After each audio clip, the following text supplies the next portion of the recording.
Regardez plutôt ça. Ce galet vous évoque-t-il un visage, en particulier avec ce point rouge placé au centre? Si oui, vous êtes peut-être face au tout premier emoji de l'histoire. Il a été découvert en Espagne et date de 43 000 ans. Ce point rouge a été appliqué par un néandertalien à l'aide de son doigt. Autrement dit, il ne s'agit pas d'une simple marque, c'est la plus ancienne empreinte digitale jamais identifiée. S'agissait-il réellement d'un nez posé sur un visage renfrogné? Et en quoi cela revêt-il une telle importance? Parce que cela suggère un fait majeur, un esprit capable de percevoir des formes, puis de décider de leur attribuer un sens. Ce galet, tenant dans la paume, a été mis au jour dans un abri sous roche paléolithique, dissimulé sous des falaises crayeuses. Il s'agissait d'une saillie naturelle, où les Néandertaliens se réunissaient et vivaient déjà il y a des dizaines de milliers d'années. Quant aux pointes rouges, à première vue, il pourrait évoquer une simple tache de ketchup très ancienne. Mais les archéologues ne s'y sont pas trompés. Son positionnement soigné a immédiatement retenu leur attention. Des analyses ont ensuite confirmé qu'il ne s'agissait pas d'un phénomène naturel. Tout indique un geste intentionnel. Leur hypothèse: quelqu'un aurait plongé le bout de son doigt dans un mélange d'ocre et d'eau avant de le presser sur la pierre, laissant ainsi une minuscule marque préhistorique, semblable à un coup de tampon. Afin de vérifier cette hypothèse, des experts en criminalistique de la police espagnole ont été sollicités. Au départ, le scepticisme dominait. Après tout, on avait affaire au plus ancien cold case qui soit. Pourtant, grâce à l'imagerie multispectrale, qui permet d'examiner les surfaces sous différentes longueurs d'onde lumineuses, une découverte remarquable est apparue, des crêtes d'empreintes digitales parfaitement visibles. La forme arrondie de la trace indiquait clairement qu'elle provenait de l'extrémité d'un doigt.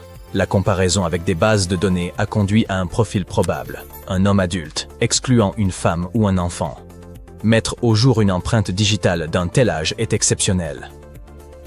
Les pigments s'effacent, les pierres s'érodent et le temps fait disparaître les détails les plus fins, notamment les crêtes.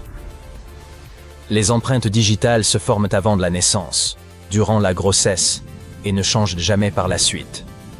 On peut se demander si un criminel astucieux pourrait abîmer sa peau pour les effacer et tromper la police. En réalité, c'est pratiquement impossible. Les empreintes ne se trouvent pas seulement en surface, elles se forment en profondeur, dans une couche appelée le derme. Même en cas de brûlure, de coupure ou de cicatrice sur la couche externe, les motifs sous-jacents restent en général identiques et se régénèrent. Les cicatrices peuvent légèrement déformer l'empreinte, mais cela n'aide pas. Ironiquement, elles forment souvent une nouvelle empreinte, propre à l'individu. Avec les outils médico-légaux actuels, une empreinte partielle suffit, sans même parler de l'ADN. Car les empreintes, bien que purement visuelles, s'accompagnent souvent de sueur, de cellules cutanées ou de sécrétions contenant de l'ADN. Voici un autre fait surprenant. Les koalas possèdent eux aussi des empreintes digitales uniques, tout comme nous. Au microscope, même des experts peinent parfois à les distinguer des empreintes humaines. Les scientifiques pensent que ces crêtes les aident à saisir les branches et à choisir les feuilles avec précision. En résumé, les empreintes digitales constituent une signature naturelle pratiquement inviolable, que les humains, les Néandertaliens et même les koalas, laissent depuis des dizaines de milliers d'années. Si vos cours de biologie remontent un peu, quelques précisions s'imposent. Les Néandertaliens n'étaient pas nos ancêtres directs, mais plutôt des cousins éloignés. Dans le langage courant, on les appelle aussi humains. Mais scientifiquement, Néandertaliens et humains modernes étaient des espèces distinctes d'un même genre. Comme les lions et les tigres, tous deux félins, mais pas la même espèce. Homo sapiens et Homo neanderthalensis se sont séparés d'un ancêtre commun il y a plusieurs centaines de milliers d'années. Les Néandertaliens dominaient l'Europe de l'ère glaciaire. Lorsque Homo sapiens est arrivé il y a environ 45 000 ans, les deux groupes se sont rencontrés, se sont métissés, et aujourd'hui, la plupart des populations hors d'Afrique portent encore environ 1 à 2% d'ADN néandertalien. Puis, la situation s'est inversée. En à peine quelques milliers d'années, les Néandertaliens ont disparu, tandis que les Homo sapiens ont continué à se répandre. On estime qu'un ensemble de facteurs en est responsable. Les changements climatiques ont raréfié la nourriture. L'arrivée de nouveaux voisins a accru la concurrence, et ces petites populations éparses ont rendu la survie encore plus difficile. Voici pourquoi cette petite empreinte digitale revêt une telle importance. Pendant des décennies, les scientifiques ont pensé que les Néandertaliens étaient uniquement adaptés à la survie. Robustes mais simples, les Homo sapiens étaient considérés comme les créatifs. On a longtemps cru qu'ils étaient spéciaux parce qu'ils pouvaient penser par symboles. Il y a des dizaines de milliers d'années, nos ancêtres gravaient des motifs sur des pierres, peignaient des animaux sur les murs des grottes et portaient un perle et pigments comme ornement. La plus ancienne trace d'art symbolique provient de la grotte de Blombos en Afrique du Sud, où des humains ont gravé des motifs précis sur de l'ocre rouge, il y a plus de 70 000 ans. Ces symboles n'avaient aucune fonction de survie. Les chercheurs pensent qu'ils expriment des idées, une identité et un sens. Cette capacité à imaginer et représenter ce que nous ne pouvions voir était considérée comme propre à l'homme. Pourtant, ce minuscule point rouge sur une pierre remet cette idée en question. La pierre ressemblait déjà à un visage, et quelqu'un, il y a fort longtemps, a intentionnellement apposé un nez rouge exactement à sa place. C'est de la pensée symbolique, ce qui suggère que les Néandertaliens ne se limitaient pas à fabriquer des outils ou chasser des mammouths. Peut-être étaient-ils capables d'imaginer. Et ce n'est pas le seul indice. Cette empreinte s'inscrit dans un schéma qui montre que les Néandertaliens étaient bien plus proches de nous que nous ne l'avions imaginé. Par exemple, à Cova Negra, en Espagne, les archéologues ont découvert le squelette d'un enfant néandertalien atteint d'une grave maladie de l'oreille, rendant la vie extrêmement difficile. Pourtant, il a survécu jusqu'à environ 6 ans. Rappelez-vous, c'était l'ère glaciaire. Se débrouiller seul était ardu, la survie délicate, la nourriture rare et le danger omniprésent. Pourtant, quelqu'un s'est assuré que l'enfant soit nourri, protégé et pris en charge. Les scientifiques estiment que cela révèle un trait de compassion, que l'on croyait autrefois propre à notre espèce. En Irak, des scientifiques ont mis au jour un squelette de Néandertal saupoudré de pollen de fleurs. Cela semble anodin? Peut-être pas. Certains pensent qu'il s'agissait d'un rituel funéraire, le premier hommage floral connu au monde. Si tel est le cas, les Néandertaliens ne se contentaient pas de survivre. Ils se souvenaient et rendaient un hommage à la vie. Les Néandertaliens étaient apparemment très ingénieux. Il y a environ 116 000 ans, ils empilaient des stalagmites en cercle ordonné dans la grotte de Bruniquel en France. Était-ce un rituel ou simplement de la curiosité? Cela pourrait indiquer qu'ils avaient des notions de planification et de transformation de leur environnement. Ensuite, il y a environ 130 000 ans, ils ont transformé des griffes d'aigle en bijoux en Croatie. Et oui, du bling-bling avant l'heure. Cela montre qu'ils prêtaient attention à leur apparence et cherchaient peut-être à se distinguer socialement. À l'époque, il n'existait pas de machine à coudre, mais les Néandertaliens disposaient de racloirs en pierre et même d'aiguilles en os. Avec ces outils, ils confectionnaient des vêtements en peau parfaitement adaptés au climat glacial. Si l'on prend du recul et que l'on considère tout cela, cette minuscule empreinte rouge n'est pas qu'une simple marque sur la pierre. Si elle était censée figurer un nez, elle s'inscrit dans une histoire bien plus vaste. Les Néandertaliens prenaient soin les uns des autres, fabriquaient outils et vêtements, créaient des bijoux, peignaient dans les grottes et érigeaient de mystérieuses structures en profondeur. En somme, leur pensée était plus proche de la nôtre que nous ne l'avions imaginé. Et voici la partie amusante. Et si ce petit point rouge n'était pas un nez, peut-être s'agissait-il d'une blague, d'un talisman, ou simplement d'un gribouillis. Il pourrait même s'agir du tout premier mème, gravé sur pierre. Quoi qu'il en soit, sauf accident, il témoigne d'une imagination certaine. Ainsi, la prochaine fois que vous enverrez un emoji, souvenez-vous que les Néandertaliens avaient de la même idée. Pour ma part, j'apprécie qu'ils soient grognons. Mais, au minimum, nous possédons désormais l'empreinte digitale la plus ancienne jamais découverte, ce qui est déjà extraordinaire. Ajoutez à cela le fait qu'elle se trouve sur une pierre évoquant un visage, et les questions se multiplient. Espérons que les chercheurs en apprendront davantage pour confirmer nos hypothèses. Ce que nous savons, c'est qu'il y a 43 000 ans, un Néandertalien a pressé son doigt sur la pierre, nous laissant l'une des signatures les plus personnelles de la préhistoire. Il y a des milliers d'années, le désert du Sahara était une vallée verdoyante avec des rivières, des lacs, des fleurs, divers animaux et des gens qui possédaient un ADN différent. Ce n'étaient pas des visiteurs d'une autre planète, ni une espèce inconnue et distincte. En réalité, ils étaient tout à fait normaux. Mais leur code génétique a bouleversé la compréhension des scientifiques sur le développement de la civilisation humaine. Ça peut sembler un peu déroutant, mais commençons par le début. Parmi les dunes infinies du Sahara, il existe un petit abri rocheux où les voyageurs peuvent se protéger du soleil brûlant. Cet endroit s'appelle Takachor. Récemment, il est devenu célèbre car des scientifiques y ont trouvé 2 momies ayant vécu il y a environ 7000 ans. À cette époque, en Chine, les gens apprenaient à domestiquer les porcs. En Égypte, des peintures aux motifs géométriques apparaissaient. Presque partout dans le monde, les gens développaient l'agriculture. Mais que se passait-il au Sahara ? Les scientifiques ont analysé des fragments d'ADN des momies ainsi que d'autres artefacts trouvés dans la grotte.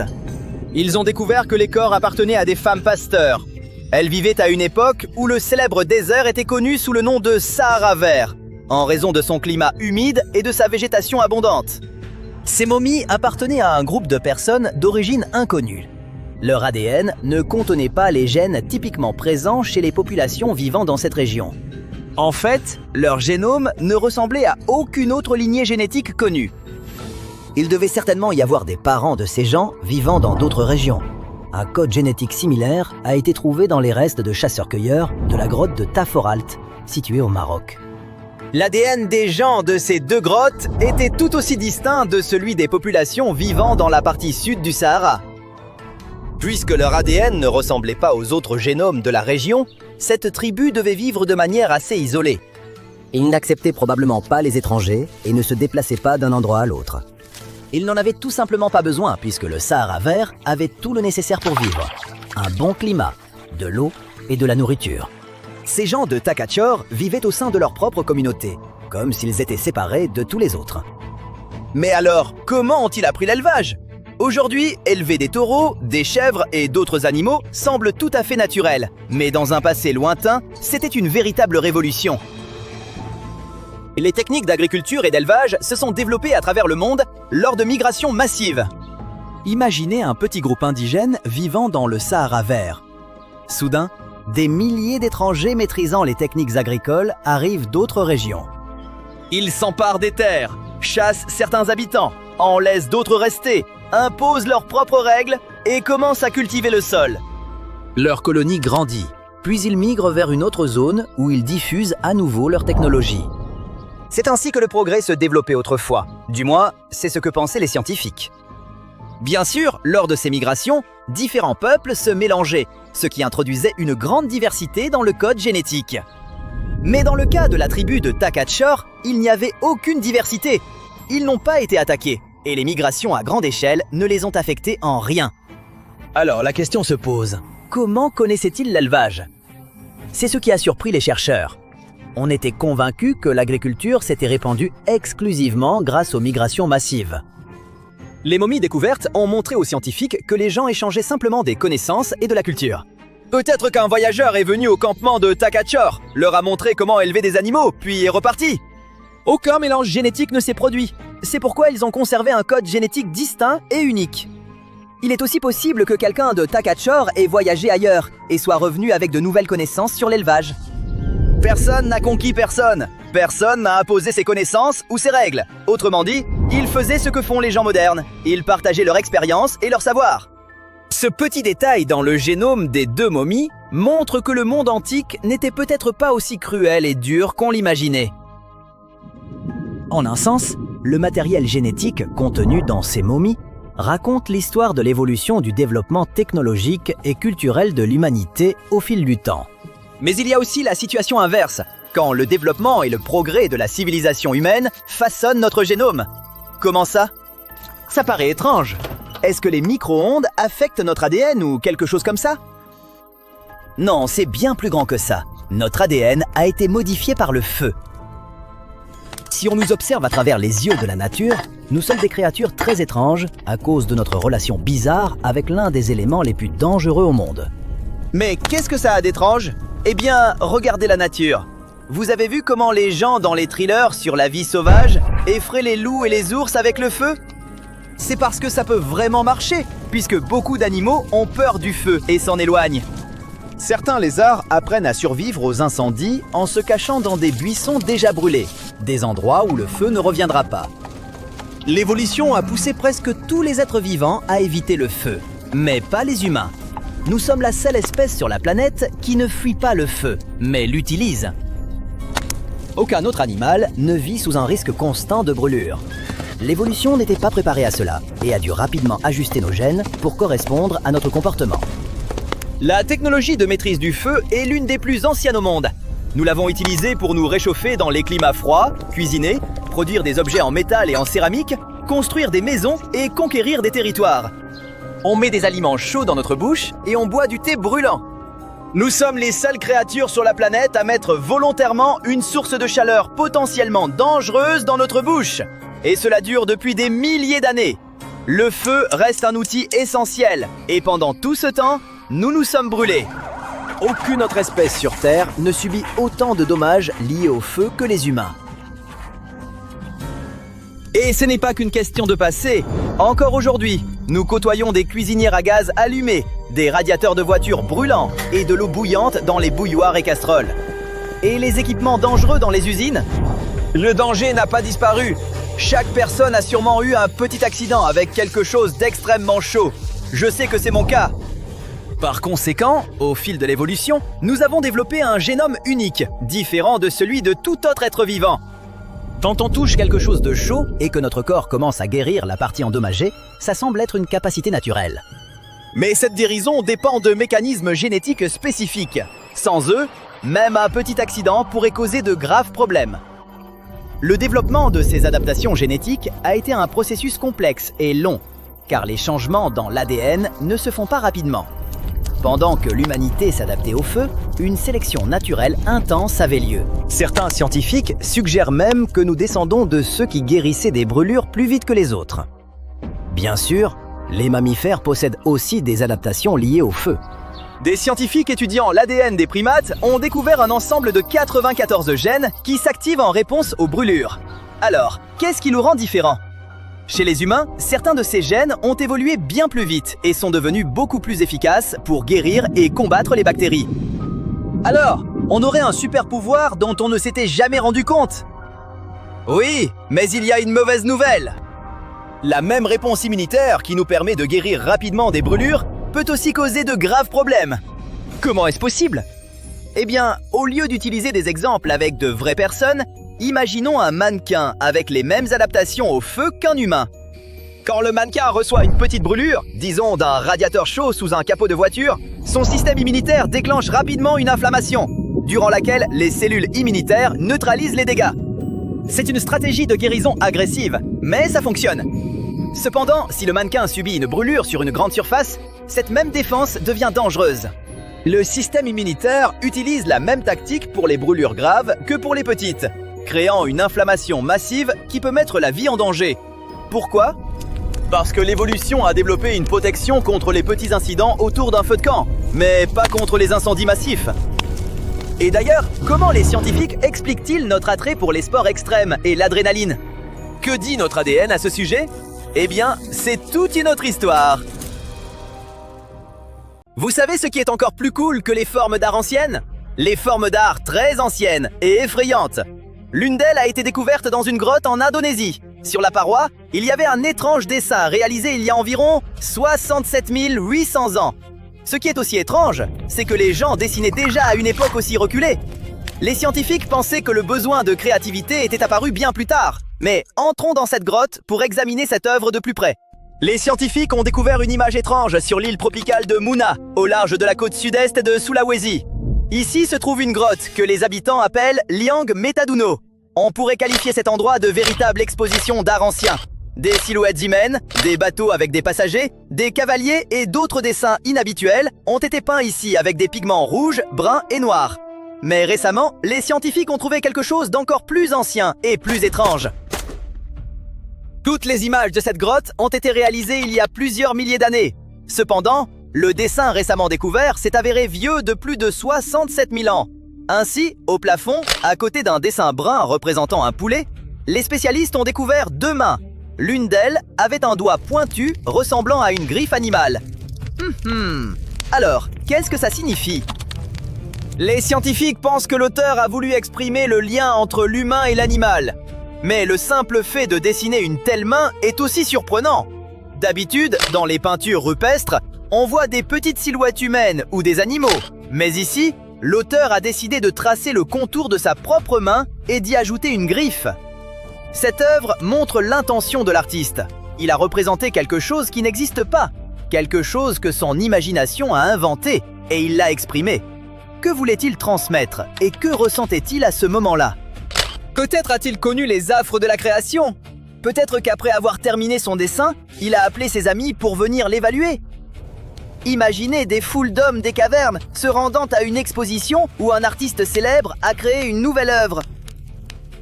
Tout le monde admire la main griffue, applaudit et donne sa propre interprétation de l'image. Dans notre esprit, on a souvent l'impression qu'autrefois, les gens étaient des sauvages qui comprenaient très peu de choses. Mais et s'ils n'étaient pas si différents de nous? Eux aussi aimaient l'art. Ils se mettaient en colère, ils ressentaient l'envie, la tristesse et éprouvaient les mêmes émotions. Ils vivaient comme nous, mais sans la technologie.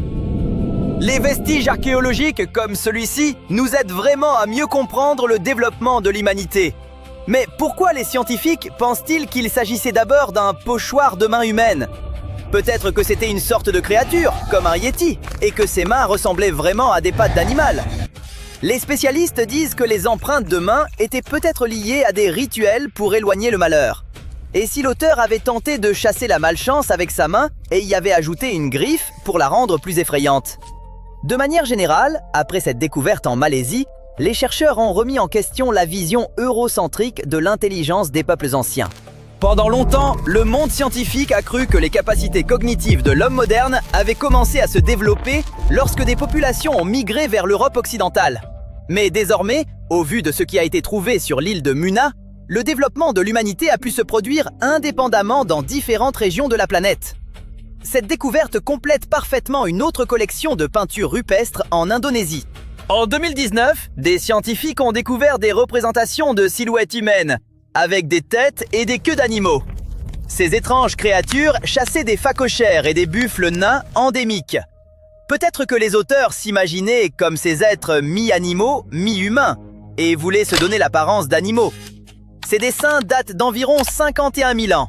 La main griffue a environ 67 800 ans, ce qui en fait le plus ancien exemple connu d'art rupestre au monde. Passons maintenant à une époque plus récente, le XVe siècle. À cette époque, de nombreuses œuvres d'art avaient déjà été créées, et beaucoup de livres avaient été écrits. Mais il existe un objet qui reste l'un des plus mystérieux, et même des plus inquiétants, jamais réalisé. C'est le manuscrit de Voynich. De l'extérieur, il ressemble à un petit livre rempli de dessins de plantes variées, de fleurs, d'images astronomiques et de personnages. Toutes ces illustrations sont accompagnées de commentaires détaillés de l'auteur. Tout semble assez normal pour un livre des années 1400. Mais vous savez quel est le problème? La langue dans laquelle le livre est écrit reste inconnue. Les dessins sur ces pages représentent aussi des plantes inconnues. On y trouve des motifs étranges, des formules et des images mystérieuses de personnages. Tout cela ressemble à une sorte de grimoire. Ça pourrait aussi être l'encyclopédie d'un monde parallèle, ou un manuel de fabrication de potions. Mais comment est-il possible qu'avec toute notre technologie moderne, nous n'ayons toujours pas déchiffré cette langue ni ces images?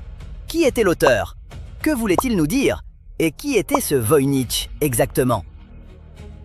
Un marchand de livres et antiquaire du nom de Wilfried Voynich a découvert ce manuscrit dans un monastère italien en 1912 et l'a aussitôt ajouté à sa collection.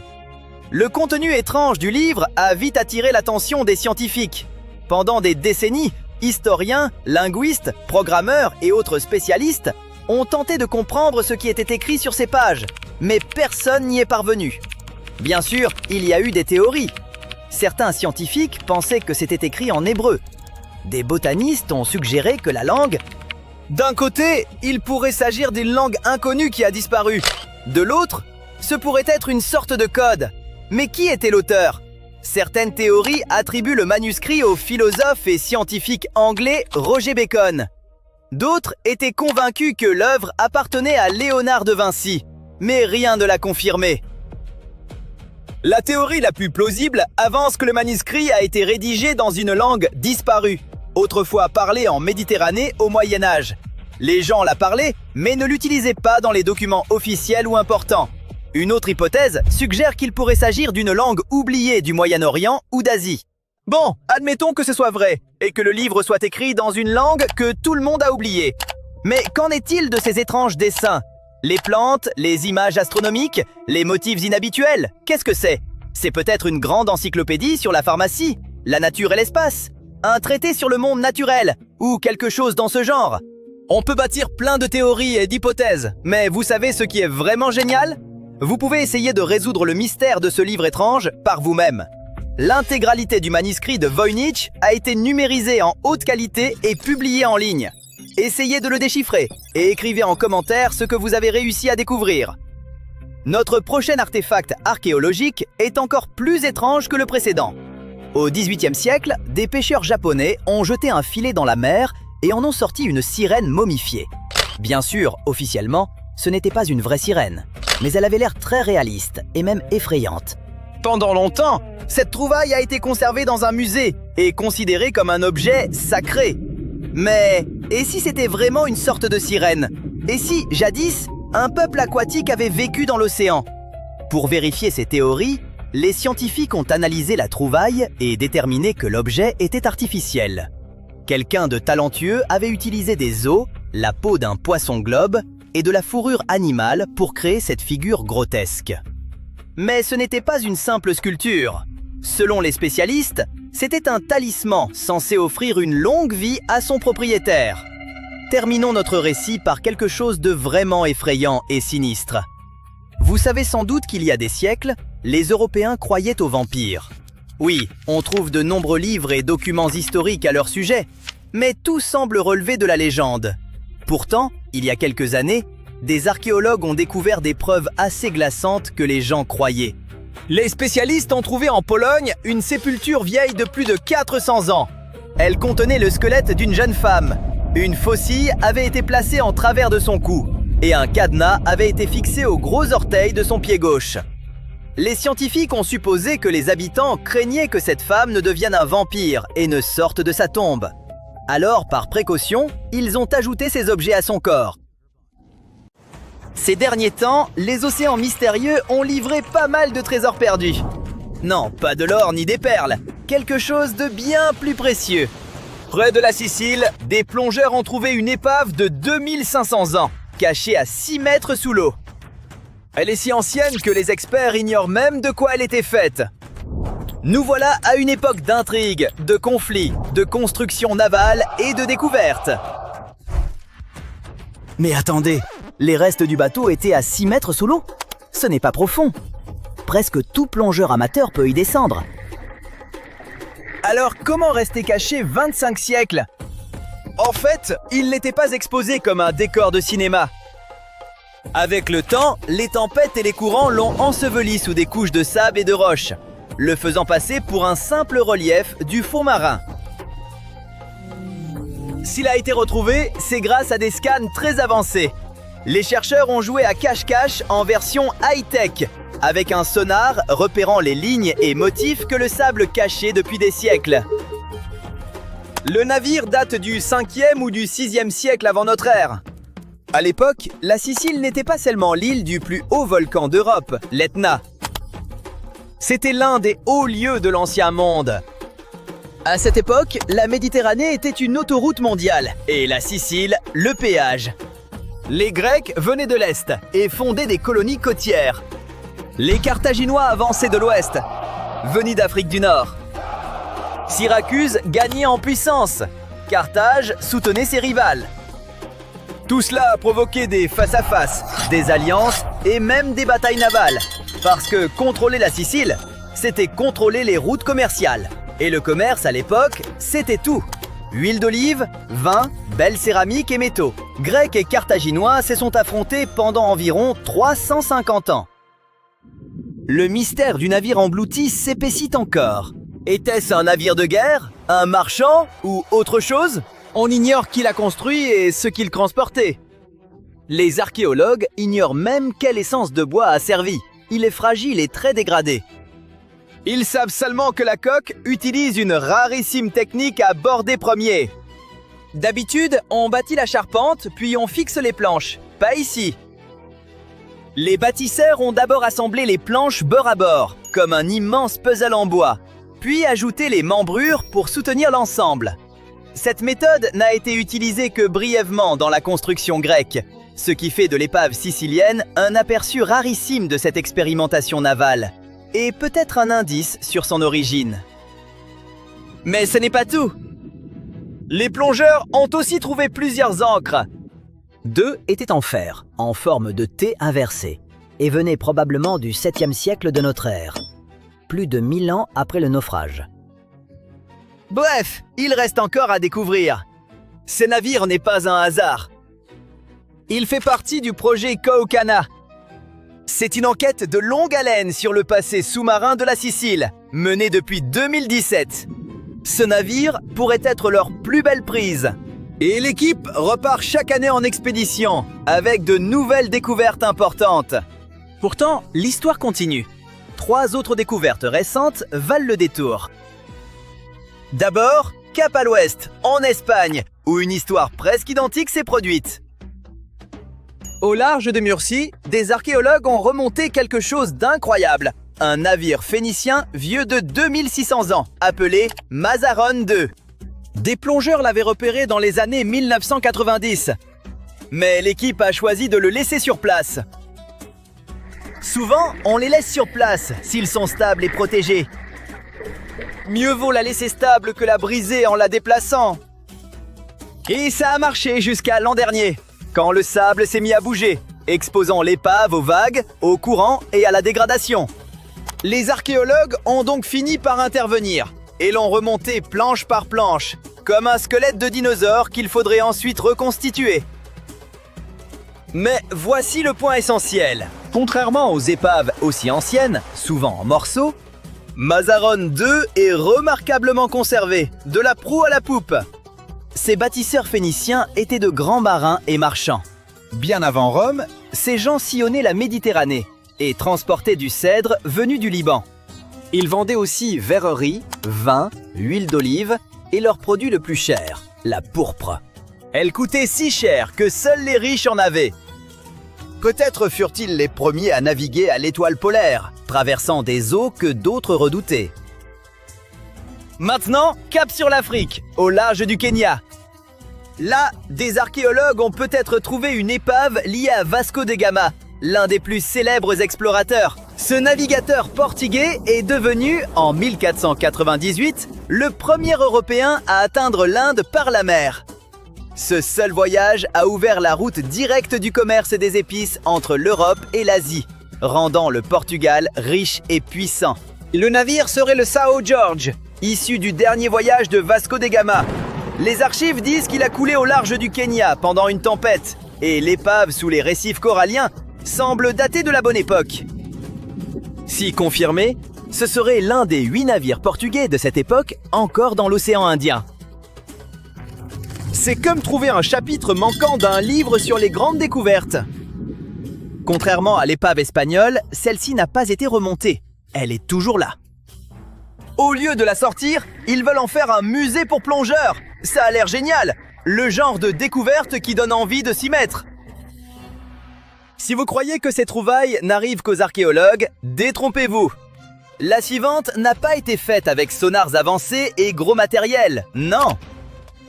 Elle vient d'un père et sa fille de 5 ans, partis pêcher dans le Wisconsin. Ce qu'ils ont trouvé pourrait être le George L. Newman, une goélette en bois disparue depuis 1871. Cette année-là, il s'est échoué dans la fumée du feu de Peshtigo, au Wisconsin. C'était le feu de forêt le plus meurtrier de l'histoire. Mais le même jour, Chicago brûlait aussi, on en parle moins. Pendant plus de 150 ans, on a cru le Newman perdu à jamais. Puis, les sables ont dévoilé ses restes, dans les eaux peu profondes du lac Michigan. Il ne livre peut-être pas de secrets de navigation, mais c'est une capsule temporelle de l'histoire américaine. Pour finir, quelle est la plus vieille épave jamais découverte? Dans les années 1970, des plongeurs près de l'île grecque de Dokos sont tombés sur la plus vieille épave connue au monde. Malheureusement, le navire n'a pas survécu. Le bois, coque et cordage compris avaient disparu depuis longtemps. Mais il restait la cargaison. Le fond marin était couvert de centaines de pots en argile, de vases et d'autres pièces de céramique datées d'environ 2700 à 2200 avant notre ère. Cette période s'appelle l'Helladique ancien, une époque où les pyramides d'Égypte étaient encore en construction.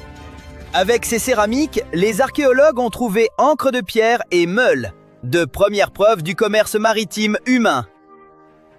Ainsi, même sans planche ni main intacte, l'épave de Dokos révèle plus grand. Les humains naviguaient et commerçaient par mer bien plus tôt qu'on ne le croyait.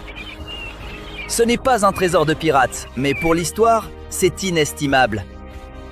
Au fond, l'océan est une immense unité de stockage pour l'histoire humaine. Contrairement aux vestiges sous terre, un navire coulé cache toujours une tragédie. Elle raconte comment on vivait, commerçait et voyageait. Le meilleur, c'est qu'avec robots sous-marins et scanners, nous explorons l'océan comme les plongeurs seuls ne le pouvaient pas. Des flottes oubliées dorment peut-être là-dessous, chacune avec l'histoire de sa civilisation. Il y a 1000 ans, près de l'actuel St. Louis, dans le Missouri, se trouvait une ville animée et dynamique appelée Cahokia. C'était une ville amérindienne, la plus grande et la plus influente de la culture mississippienne.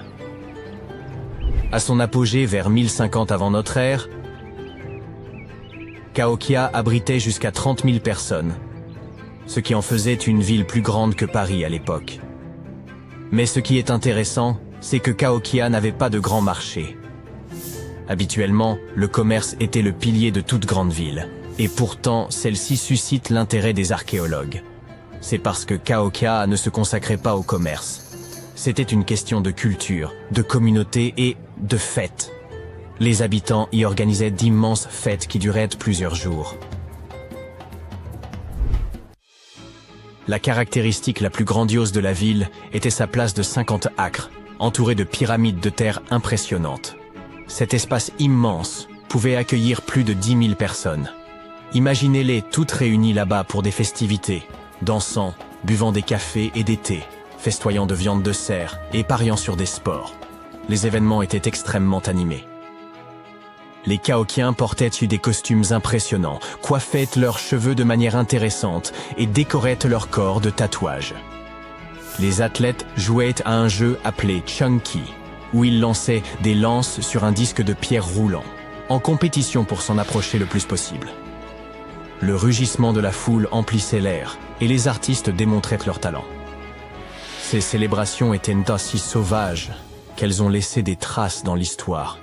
Après la fin des fêtes, les Cahokiens nettoyaient en jetant les restes dans des fosses. Les archéologues ont découvert ces fosses à déchets et elles étaient remplies de restes alimentaires et de poteries. Une seule fosse contenait les restes de 2000 cerfs, et cela provenant d'un seul événement. Ils ont également trouvé des traces de houx diopon, une plante caféinée qui était échangée depuis des centaines de kilomètres. Cela montre à quel point les Cahokiens mettaient du soin et de la réflexion dans leurs célébrations. Aimeriez-vous vivre dans une ville comme celle-ci ? Mais outre les plaisirs et les jeux, Cahokia était aussi profondément complexe et spirituel. La ville était construite sur un paysage qui mêlait terres sèches et zones marécageuses. Beaucoup de gens croyaient que cela symbolisait la connexion entre le monde des vivants et celui des morts. Les habitants de Cahokia voyaient leur ville comme un pont entre ces deux royaumes. Ils ont construit des monticules de terre, à la fois pour des cérémonies et des rituels, et comme support de construction. Ces monticules s'élevaient des zones marécageuses.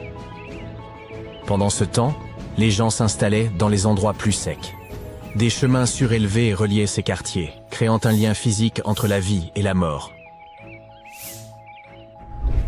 N'est-ce pas triste que certaines métropoles anciennes, qui rivalisaient en taille avec les villes modernes, aient simplement disparu ? L'histoire de Cahokia s'est terminée en silence vers 1350 de notre ère, lorsque la ville a été abandonnée. Tout cela à cause de changements environnementaux et climatiques, d'inondations et d'autres problèmes. Mais l'influence de Cahokia était si grande qu'elle s'est étendue à des endroits éloignés. Certaines de leurs traditions, comme le Chunky et le Te Yaupon, ont survécu dans les communautés autochtones jusqu'à aujourd'hui. Aujourd'hui, Cahokia est un site du patrimoine mondial de l'UNESCO. Et ce n'est pas la seule mégalopole que nous avons perdue. Il y a environ 5000 ans, les habitants de la vallée de l'Indus ont construit certaines des premières villes du monde. Mohenjo-Daro était une ancienne ville située dans l'actuel Pakistan. La ville a été construite vers 2500 avant notre ère, et à cette époque, elle était un centre florissant de la civilisation de l'Indus. Bien sûr, elle était bien plus petite que les villes modernes, mais elle était assez grande pour l'époque, environ 40 000 habitants. Il semble que les habitants étaient des gens extrêmement stricts et disciplinés. La planification et l'organisation de la ville étaient incroyables. Elle était aménagée selon un schéma en grille. Les rues et les bâtiments importants étaient alignés selon l'axe nord-sud, probablement pour correspondre au mouvement du soleil et de la lune. Ils ont également construit l'un des systèmes les plus avancés de gestion de l'eau et des déchets de leur époque. La ville comptait environ 700 puits. Presque chaque maison avait son propre puits. La plupart des habitations avaient également des salles de bain privées, avec des systèmes de drainage et même des égouts souterrains. Cela montre à quel point ces personnes étaient compétentes pour rester propres. Et avec toute cette discipline, il semble qu'il n'y ait pas eu de roi, reine ou même de gouvernement central. Ils pouvaient encore avoir une certaine autorité, comme des élites locales ou des responsables élus, mais pas une monarchie stricte classique ni une religion. Au lieu de cela, les gens là-bas se soucièrent de la simplicité et de l'ordre. Ils se géraient eux-mêmes en ayant des méthodes standardisées pour faire les choses, depuis la fabrication des outils et de la poterie jusqu'à la façon dont ils commerçaient. C'est pourquoi, contrairement à beaucoup d'autres villes, Mohenjo-Daro n'avait pas de grands palais, temples ou monuments. À la place, ils avaient des zones publiques appelées citadelles. Les gens se réunissaient dans les citadelles pour des rituels, des réunions et le stockage de céréales. Et il semble que ce mode de vie ait parfaitement fonctionné. Les scientifiques ont trouvé des seaux et des poids, ce qui signifie que l'économie était bien régulée. Les archéologues ont découvert des artefacts complexes tels que l'ivoire, le lapis-lazuli, les perles de cornaline et les bijoux en or. Une autre découverte célèbre est la petite statue en bronze, connue sous le nom de danseuse, qui a été découverte en 1926. Mohenjo-Daro n'était pas du tout pauvre. Et ils ont également réalisé des bâtiments impressionnants. Rester propre était manifestement bien plus important pour eux que des démonstrations de richesse ou de pouvoir. Ainsi, ils ont créé le Grand Bain, l'une des structures les plus célèbres de la ville. C'est une grande piscine étanche, construite avec des briques cuites, perchée sur un monticule de terre, ressemblant presque à un lieu religieux, le plus proche qu'ils avaient d'un temple. Pendant ce temps, la ville elle-même a été construite sur une série de monticules. Ils ont grandi au fil des siècles, à mesure que les gens ajoutèrent de nouvelles maisons et structures. Pourquoi la ville est-elle tombée? Personne ne le sait vraiment. Il y a quelque chose de mystérieux à propos des sculptures que les archéologues ont découvertes. Beaucoup d'entre elles semblent avoir été intentionnellement brisées. Cela signifie que les habitants ultérieurs de la ville, peut-être des envahisseurs ou autres, les ont détruites pour une raison quelconque. Certains scientifiques pensent pas que le fleuve Indus a peut-être changé de cours, perturbant ainsi l'agriculture et le commerce. Mais il n'y a aucune preuve d'une inondation ou d'un quelconque grand événement de ce genre. Il semble simplement qu'avec le temps, l'ensemble de la civilisation de l'Indus s'est peu à peu estompé. Vers 1900 avant notre ère, la culture avait évolué et n'avait pas laissé grand-chose derrière elle. Laissez-moi vous parler de l'ancienne ville de Kos, qui rime avec Klo, située là où se trouve aujourd'hui la ville moderne de Kos en Grèce. Imaginez arriver par la mer, et la première chose qui vous frappe est la grandeur immense de son agora, cette vaste place publique construite avec des pierres de différentes couleurs, agencée sur des terrasses qui s'élèvent au-dessus de vous. C'était l'une des plus grandes du monde antique, et elle faisait forte impression sur quiconque approchait de la ville. Cet endroit a une riche histoire remontant à environ 223 avant notre ère. Il y a longtemps, les habitants locaux se sont rassemblés de différentes parties de l'île pour former une nouvelle ville dans le nord-est. Des gens y ont vécu depuis l'âge du bronze, et avec le temps, elle est devenue un centre d'une importance capitale pour la culture et le commerce. Et pas étonnant, puisqu'il se trouve juste à côté d'un port naturel. Le port était abrité par 2 brise-lames, et les gens y ont construit certains des sites religieux les plus importants, y compris les sanctuaires d'Aphrodite et d'Héraclès. Kos n'était pas seulement belle, cependant, elle avait un design brillant. Toute la ville était disposée en une grille ordonnée, avec des rues se croisant à des angles droits parfaits, ressemblant littéralement presque à une ville moderne. Grâce à cela, se déplacer était super facile, et les blocs, ou insulae, étaient assez grands pour contenir plusieurs grandes maisons. Kos est restée largement inchangée jusqu'au 6e siècle de notre ère. Au fil du temps, elle a commencé à rétrécir progressivement, confinée à l'intérieur des murs de ce qui est maintenant le quartier de Kora. Palmyre était une ancienne ville construite autour d'une belle oasis à un moment donné au cours du 3e millénaire avant notre ère. Initialement connue sous le nom de Tadmor, cette ville a prospéré en tant qu'étape majeure sur la route de la soie, reliant le Proche-Orient à l'Asie. C'était un centre florissant de commerce et de culture. Ils avaient un marché, des bâtiments d'assemblée, des portes grandioses. En d'autres termes, cet endroit foisonnait de vie. La ville est passée entre de nombreuses mains au cours de son histoire. Des Byzantins aux califats arabes. C'est probablement pour cela qu'elle possédait une architecture impressionnante. Un mélange intéressant d'influences gréco-romaines, perses et arabes. Le temple de Bel, la grande colonnade et un théâtre de style romain. Mais comme tous les autres, il s'est détérioré avec le temps. L'importance de Palmyre a diminué, et au début des années 1400, elle avait été largement détruite. Mais au moins, ses ruines sont restées. À présent, elles sont classées au patrimoine mondial de l'UNESCO. Nous connaissons tous certains symboles emblématiques. La Statue de la Liberté évoque les États-Unis, la Tour Eiffel incarne Paris, et ce masque, il ne fait aucun doute que c'est celui de Toutankhamon, n'est-ce pas?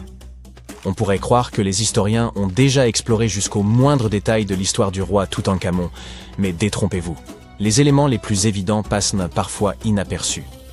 Par exemple, ce masque iconique ne lui appartenait pas réellement et n'avait jamais été conçu pour lui. Restez bien attentifs pour en savoir plus. Peut-on avoir un gros plan de ce masque? Merci. Vous remarquez ces trous?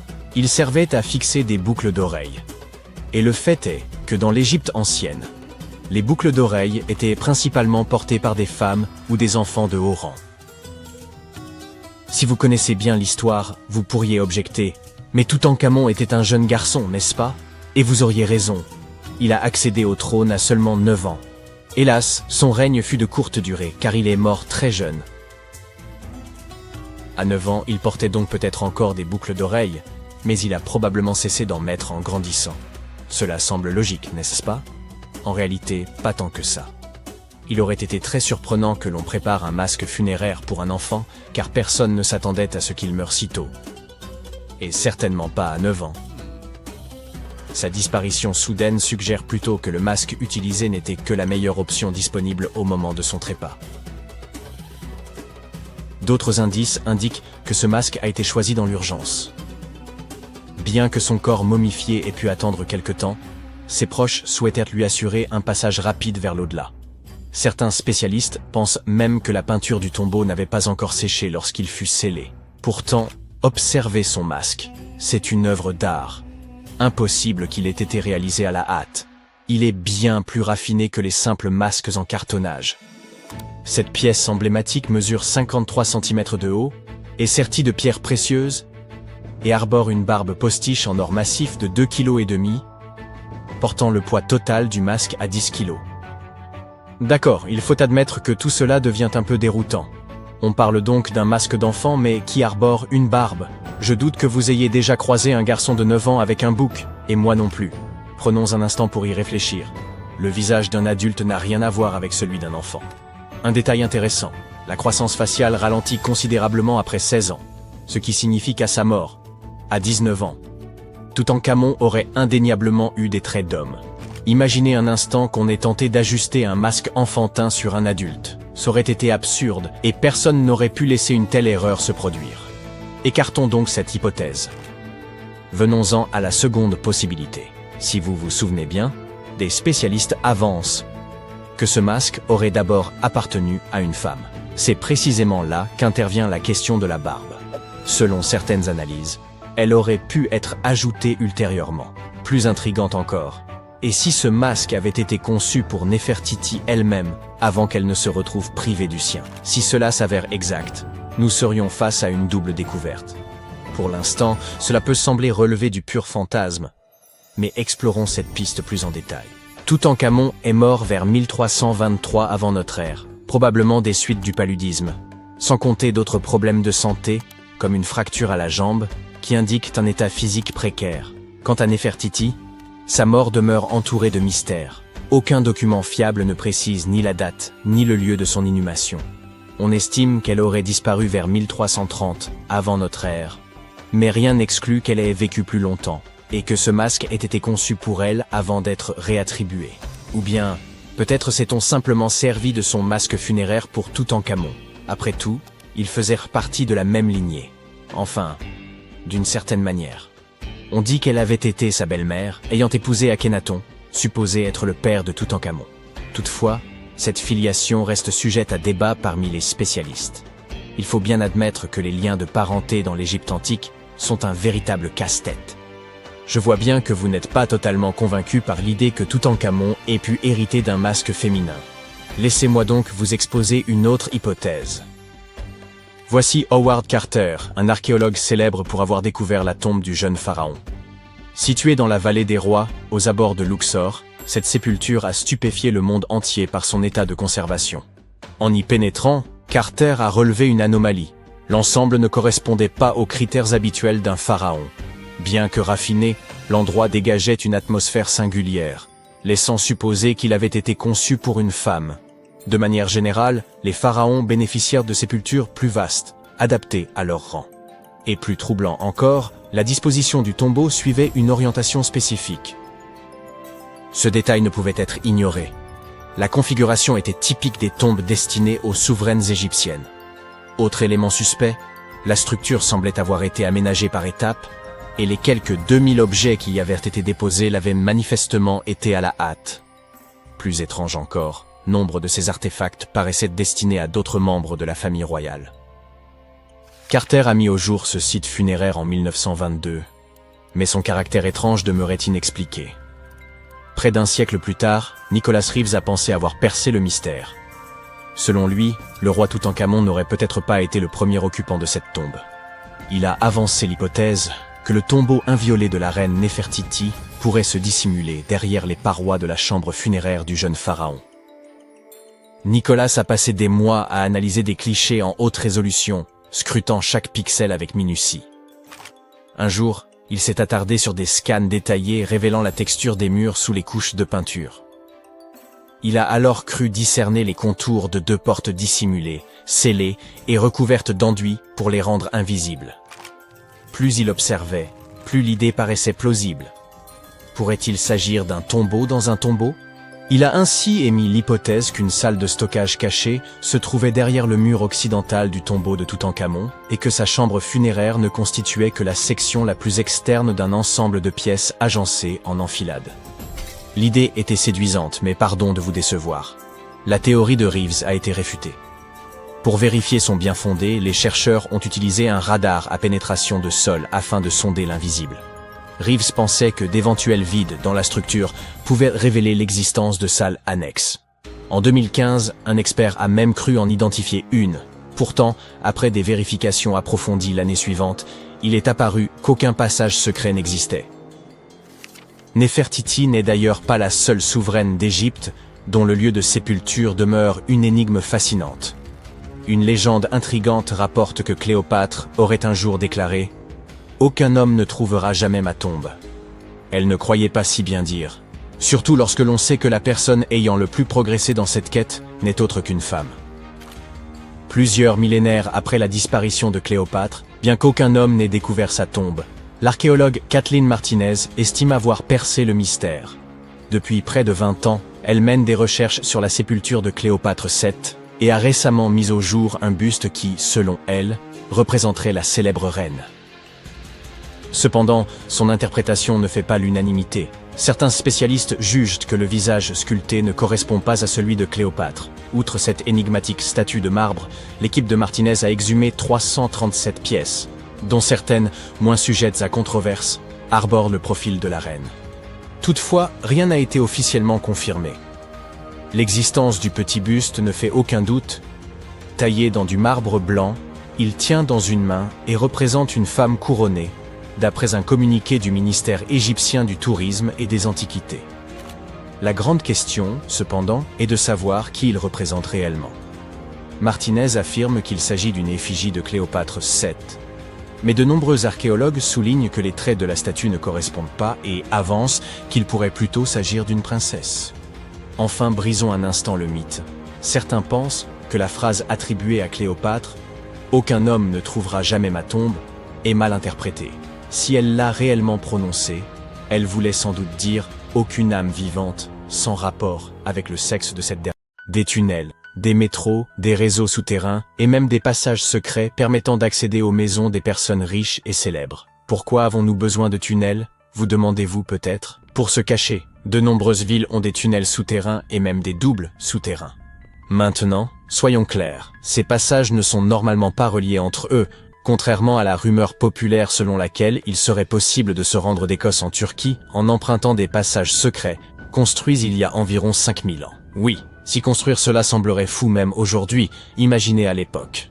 Ces tunnels s'appellent officiellement des souterrains refuges.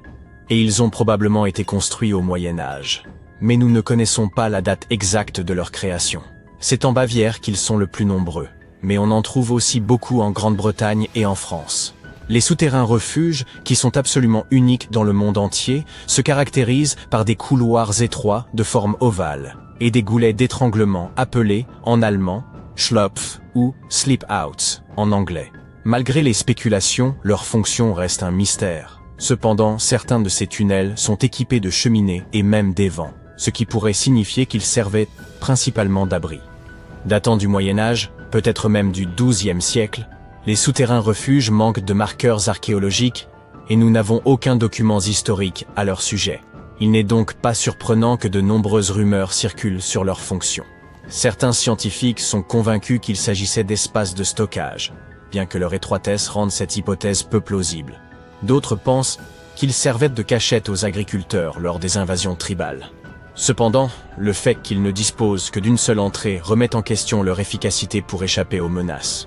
Si vous vous sentez l'âme d'Indiana Jones et que vous souhaitez vous aventurer dans ces tunnels, vous avez de la chance. Quelques structures, comme l'Erdstahlratgeblücken en Autriche, accueillent les visiteurs désireux d'en savoir plus.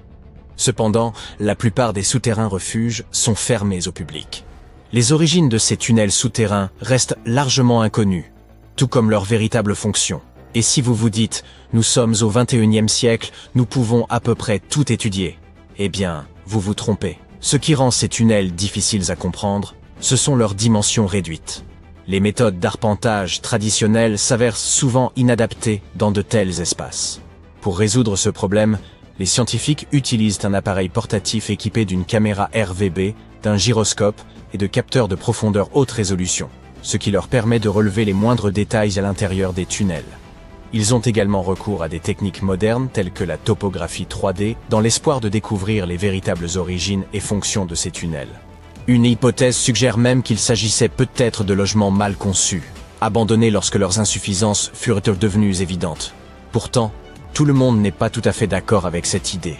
D'autres théories suggèrent qu'ils servaient à des fins spirituelles, tandis que selon l'idée la plus farfelue, ces tunnels seraient des vestiges de civilisations extraterrestres.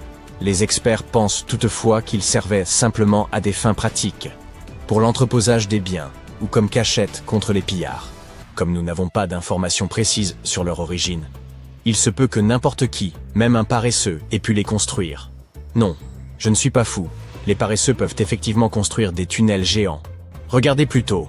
En 2009, un agriculteur du sud du Brésil conduisait son tracteur dans un champ de maïs lorsqu'il s'est soudainement enfoncé dans le sol. Il s'est vite rendu compte qu'il avait traversé le sommet d'un tunnel souterrain. Lorsque les chercheurs sont venus enquêter, ils ont trouvé un passage d'environ 2 mètres de haut sur 2 mètres de large, s'étendant sur environ 15 mètres, et ce juste au-dessous de la maison du fermier. En regardant de plus près, ils ont remarqué de profondes marques de griffes sur les murs. C'était la preuve que le tunnel n'avait pas été creusé par des hommes. Ce que ce fermier avait découvert était un paléofossé de mégafaune, un tunnel préhistorique creusé par des créatures anciennes, comme des paresseux ou des tatous géants, il y a plus de 10 000 ans. Je sais qu'il est difficile d'imaginer ces animaux, mais laissez-moi vous aider. Prenez un hamster. Maintenant, imaginez-le aussi gros qu'un éléphant. Et n'oubliez pas, ce hamster de 4 mètres de haut peut aussi marcher sur 2 pattes. À leur époque, il y a environ 15 millions d'années, et jusqu'à il y a 10 000 ans, de nombreuses espèces de paresseux et de tatous géants parcouraient les Amériques. Et certains creusaient bien ce genre de tunnel. Aujourd'hui, beaucoup de ces tunnels sont remplis de sédiments, même si certains restent dégagés, comme celui que notre fermier a découvert. Cette découverte de 2009 a suscité un vif intérêt, conduisant à la découverte de plus de 1500 paléofossés dans le sud du Brésil, ce qui en fait la région du monde où la concentration de tels sites est la plus élevée.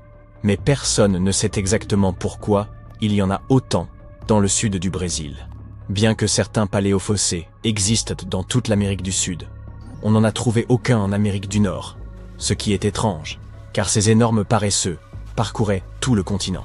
La fonction exacte de ces grands tunnels reste un mystère, mais les scientifiques pensent qu'ils servaient d'espace post-natal pour la régulation de la température ou pour l'hibernation. Les tunnels se sont probablement développés au fil des siècles, à mesure que les générations successives de paresseux et de tatous les agrandissaient. Maintenant, jetons un coup d'œil au Fugu. Non, il ne s'agit pas de ce mets japonais très dangereux, ni d'une ville en Nouvelle-Guinée. Pour les voir, nous devons nous rendre au Royaume-Uni.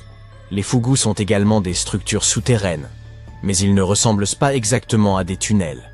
Ce sont des structures en pierre sèche. Ils ressemblent à des grottes décorées à l'aide de pierres. On n'en a trouvé qu'une quinzaine jusqu'à présent, et la plupart se trouvent en Cornouailles. Selon les estimations, ces tunnels auraient été construits il y a environ 2400 ans, et ils sont encore en parfait état, ce qui est vraiment fascinant. À l'époque, les gens ne disposaient pas de machines modernes, et pourtant ces structures sont toujours là. Vous vous imaginez acheter un appartement aujourd'hui et apprendre qu'il sera toujours là dans 2 millénaires et demi? Pour en revenir à nos Fugu, leur fonction supposée n'a rien d'extraordinaire. Ils pouvaient être utilisés à des fins spirituelles, comme cachette ou comme garde-manger.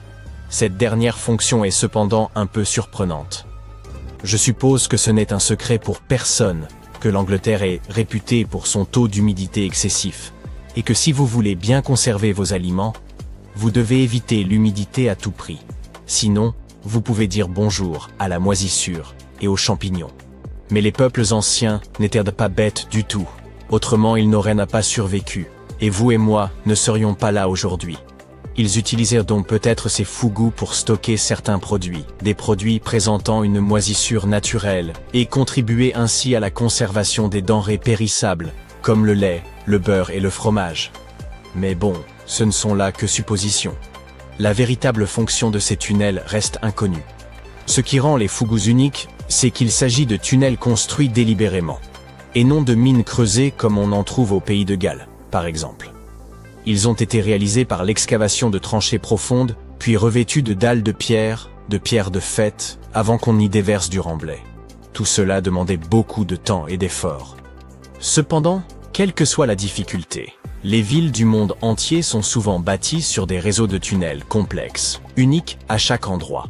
Par exemple, Paris est célèbre pour ses vastes carrières souterraines, qui ont été abandonnées il y a des années, mais qui présentent toujours un risque d'effondrement dans certaines zones.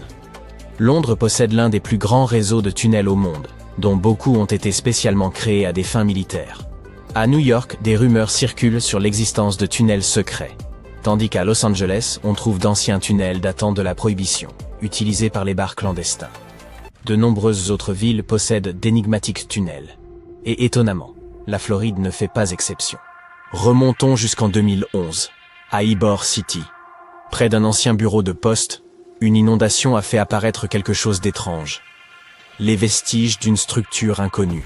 À l'époque, les gens n'y ont pas vraiment prêté attention. Et ce n'est que 7 ans plus tard que l'on a découvert quelque chose de vraiment fascinant.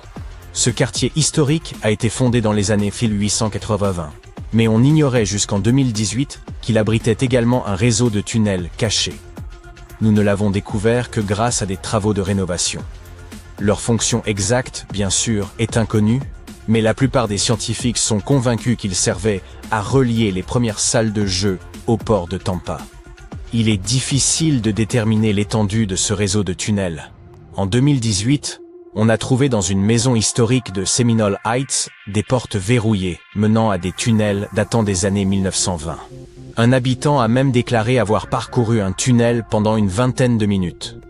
Selon certaines rumeurs, ces tunnels relieraient le fleuve Hillsborough à Ybor City. Les recherches se poursuivent, mais aucune nouvelle information n'a encore été dévoilée. Quand tu entends parler de ruines anciennes, tu ne les imagines jamais suspendues quelque part, ou simplement accrochées à la branche d'un arbre, n'est-ce pas? En fait, pour la plupart des objets anciens que nous avons exposés dans les musées du monde entier, les archéologues ont fait un travail de fouille impressionnant. Tu vois, les bâtiments ont cette drôle de façon de se dégrader avec le temps si l'on n'en prend pas soin correctement. Parfois, nous devons réutiliser certains matériaux de construction, et une bâtisse plus ancienne peut alors être sacrifiée dans le processus. D'autres fois, les maisons sont abandonnées, et dès qu'elles sont exposées aux éléments en surface, comme la pluie ou le soleil, elles n'ont plus aucune chance. Certaines s'écroulent tout simplement sous l'effet de la bonne vieille érosion. La seule façon pour un édifice de survivre à l'épreuve du temps est d'être enterré en profondeur. Mais comment ces architectures finissent-elles par être enterrées? C'est une véritable comédie d'erreurs. Les villes anciennes avaient l'habitude d'élever progressivement le niveau de leur sol, comme un enfant qui ajoute des garnitures à sa coupe glacée. En effet, ces colonies étaient toujours occupées à collecter de la nourriture et des matériaux de construction pour faire face à l'augmentation constante de leur population. Mais qui a le temps de s'occuper des déchets et des ordures? À l'époque, ce n'était pas vraiment une priorité sur leur liste de tâches. Ainsi, lorsqu'il s'agissait de construire de nouvelles maisons, les civilisations anciennes économisaient leur sueur et leurs larmes, en empilant les décombres et en construisant directement dessus. Mais ce n'est pas tout. De temps en temps, les rivières entrent en crue et déposent une couche de sédiments sur le sol des villes. Cela a pour effet d'encapsuler encore davantage ces anciennes constructions. Et dans les régions sèches, comme le désert, où le vent aime à montrer ses mouvements de danse de sable et de poussière, tu peux parier que c'était une lutte constante pour garder les établissements propres.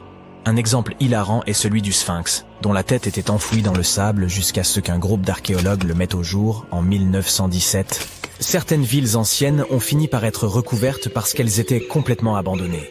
Avec moins d'activité humaine pour contrôler leur expansion, les graines de plantes n'ont pas pu résister à l'opportunité et ont germé un peu partout.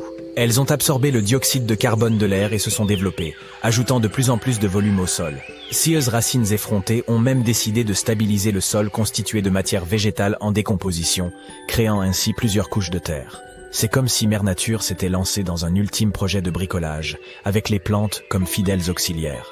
Fouiller dans les secrets des civilisations anciennes, ce n'est pas seulement déterrer un monde perdu, c'est aussi une quête épique pour révéler les trésors cachés sous les couches de l'histoire.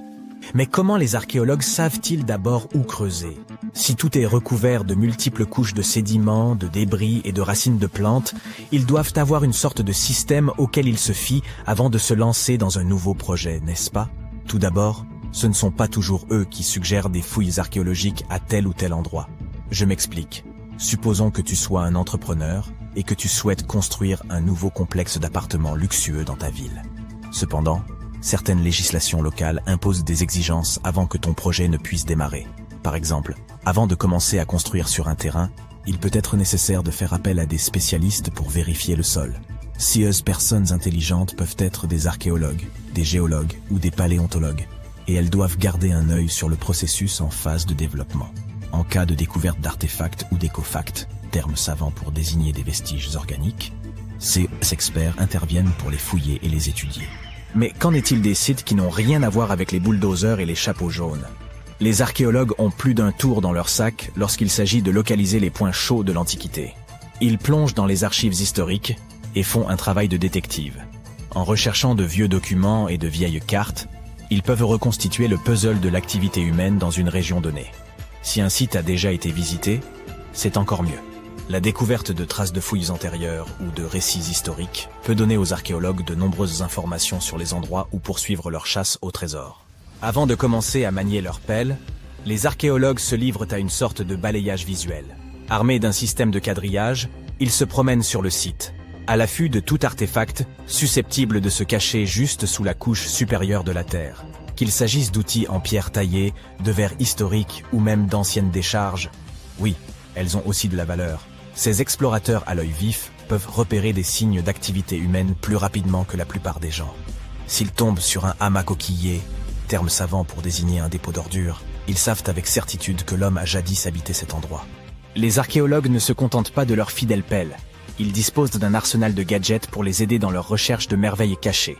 Les outils géophysiques sont en quelque sorte leurs armes secrètes. Prenons l'exemple du résistivimètre. Cet appareil astucieux mesure la composante électrique du sol et tout élément ou artefact enfoui. Un mur enterré, par exemple, produira une résistivité différente de celle du sol environnant. Les magnétomètres et les géoradars fonctionnent de la même manière, mettant en évidence les indices potentiels de trésors anciens dans le sol. Et qui pourrait oublier notre vieil ami, le GPS? Il aide les archéologues à cartographier des emplacements précis, comme une carte au trésor high-tech les menant directement à leur peau d'or. Tu souhaites visiter virtuellement certains des sites archéologiques les plus importants du monde? Suis-moi. Au Royaume-Uni, par exemple, tu trouveras cet endroit intéressant appelé Stonehenge. C'est l'un des nombreux Henges répartis dans le pays, mais celui-ci est vraiment exceptionnel. Imagine cela. Des pierres anciennes et massives se dressent fièrement, disposées sous forme d'un anneau à l'extérieur et d'un fer à cheval à l'intérieur, avec quelques pierres plus petites pour faire bonne mesure. Et devine quoi? Ces pierres étonnantes existent depuis plus de 5000 ans. C'est ce que l'on appelle une longévité à toute épreuve. C'est là que les choses deviennent intéressantes. Selon le folklore local, le légendaire magicien Merlin a sorti sa baguette magique et a téléporté ces pierres massives depuis l'Irlande. Apparemment, des géants les avaient assemblées là-bas, mais Merlin a décidé qu'elles seraient bien plus belles à leur nouvel emplacement. D'autres pensent qu'il s'agit simplement des ruines d'un ancien édifice spirituel romain. Ces structures étonnantes ont été construites par nos ancêtres de l'âge du bronze.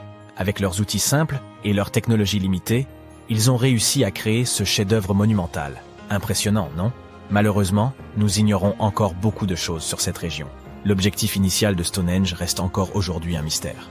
Certes, il existe de nombreuses théories, mais les scientifiques ne sont pas encore parvenus à se mettre d'accord sur le sujet. On sait cependant qu'il est parfaitement aligné pour accueillir le lever du soleil lors des solstices d'été et d'hiver. L'ancienne ville de Pompéi est un site archéologique tout aussi étonnant. Imagine un peu, le Vésuve, un fauteur de troubles notoires, a décidé de piquer une crise volcanique et a complètement recouvert cette ancienne ville romaine. Il l'a transformée en capsule temporelle, située à l'extérieur de l'actuelle Naples, en Italie. En 1748, une bande d'explorateurs aventureux est tombée sur Pompéi. Ils ont découvert alors un trésor de choses bien conservées. Des rues, des maisons, de la nourriture, probablement un peu périmée, des bijoux clinquants, des sculptures raffinées, des fresques colorées, des objets ménagers de tous les jours, et même des restes humains et animaux. C'était comme une fête archéologique épique. À première vue, Pompéi avait tout pour plaire. Des maisons et des villas de luxe, une immense arène de 20 000 places, de jolies petites boutiques d'artisans, des lieux de rencontre comme des tavernes, sans oublier les endroits coquins comme ces bains luxueux, où l'on pouvait se faire dorloter intensément. Il y a aussi le sanctuaire d'Apollon, où les gens se réunissaient pour leur culte quotidien. Et bien sûr, le cœur animé de la ville, le forum de Pompéi, où tous les gens branchés avaient l'habitude de se retrouver. Et devine quoi? Pompéi est tellement cool qu'elle a été inscrite sur la liste du patrimoine mondial de l'UNESCO en 1977. C'est en quelque sorte le panthéon de l'histoire. Cette liste comprend également de nombreux autres bâtiments et sites célèbres, comme le Taj Mahal en Inde et l'Acropole d'Athènes en Grèce.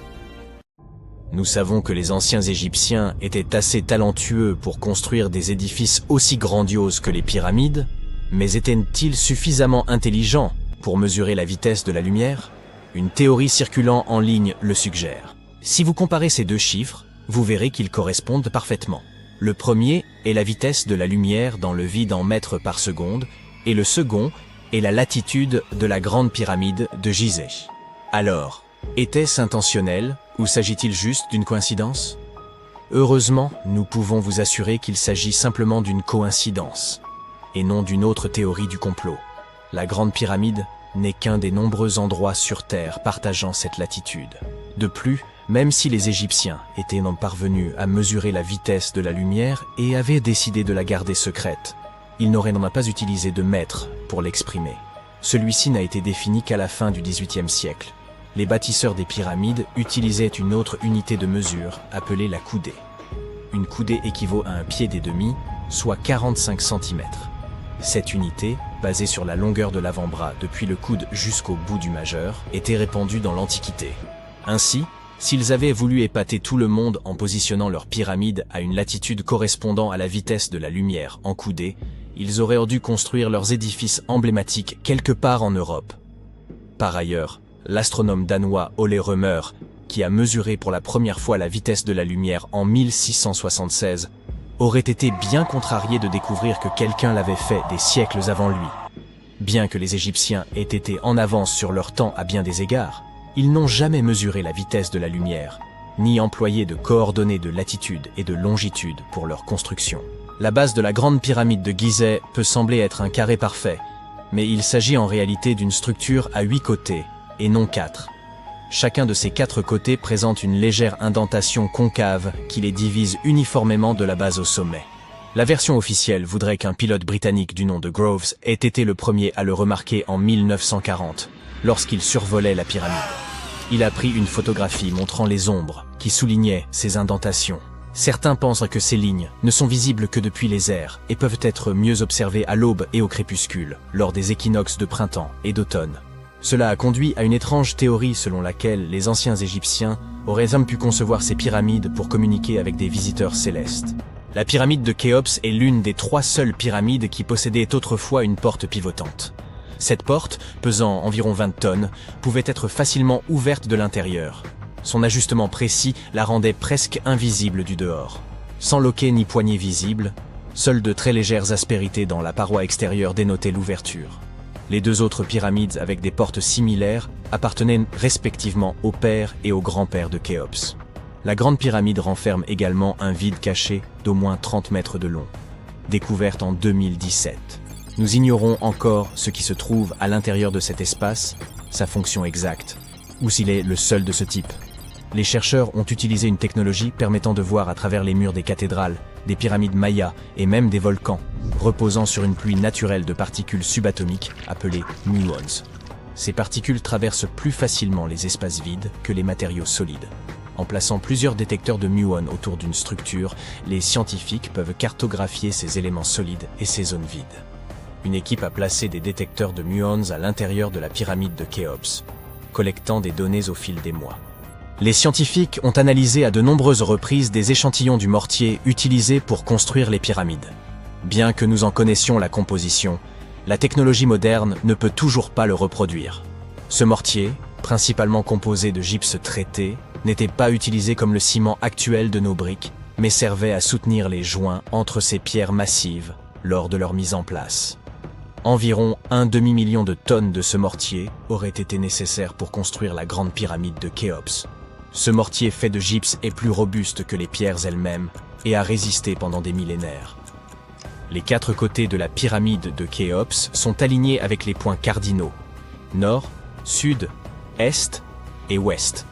Selon l'archéologue et ingénieur Glenn Dash, cet alignement est précis à 4 minutes d'arc près, soit un 1/15 de degré.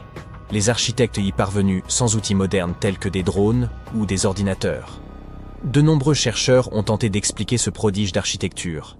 Peut-être utilisait-il l'étoile polaire ou l'ombre du soleil. Dash a récemment proposé une idée nouvelle et plus simple. Les Égyptiens auraient pu utiliser l'équinoxe d'automne pour aligner les pyramides. Celle-ci se produit 2 fois par an, lorsque le soleil traverse le plan équatorial terrestre, rendant le jour et la nuit presque égaux en durée. Pour éprouver sa théorie, Glenn Dash a conduit une expérience le 22 septembre 2016, premier jour de l'équinoxe d'automne. Il a utilisé une tige spéciale appelée gnomon, dont disposaient les Égyptiens pour projeter une ombre, puis il en a suivi la pointe à intervalles réguliers, formant une courbe régulière. En reliant 2 points de la courbe au moyen d'une corde tendue, il a créé une ligne presque parfaite d'est en ouest. Dash a observé que lors de l'équinoxe, la pointe de l'ombre se déplaçait en ligne droite, suivant presque parfaitement la direction est-ouest, avec une légère déviation dans le sens anti-horaire, similaire à celle observée dans les pyramides. Bien que l'expérience ait été menée dans le Connecticut, Glenn Dash estime que la même méthode fonctionnerait en Égypte. Tout ce dont les Égyptiens avaient des besoins, c'était d'une journée claire et ensoleillée. Ils pouvaient déterminer l'équinoxe d'automne en comptant 91 jours à partir du solstice d'été. Cependant, ils nous ont laissé peu d'indices, et aucun document d'ingénierie n'a été retrouvé qui explique leur méthode. Ainsi, bien qu'ils aient pu utiliser des ombres pour se repérer, rien n'est moins certain. Les scientifiques se sont longtemps demandé comment ces lourds blocs de pierre étaient acheminés vers les sites des pyramides, et ils pourraient enfin avoir la réponse. Une équipe chercheur de l'Université de Caroline du Nord à Wilmington a découvert que 31 pyramides avaient probablement été construites le long d'un ancien bras du Nil. Ce bras est maintenant enseveli sous le désert et les terres agricoles. Pendant des années, les archéologues ont pensé que les anciens Égyptiens devaient utiliser une voie d'eau à proximité pour transporter les matériaux, les équipements, les personnes et tout ce dont ils avaient besoin pour construire les pyramides. Mais jusqu'à présent, ils n'étaient pas certains de l'emplacement, de la forme, de la taille ou de la proximité de cette voie d'eau par rapport au site de construction.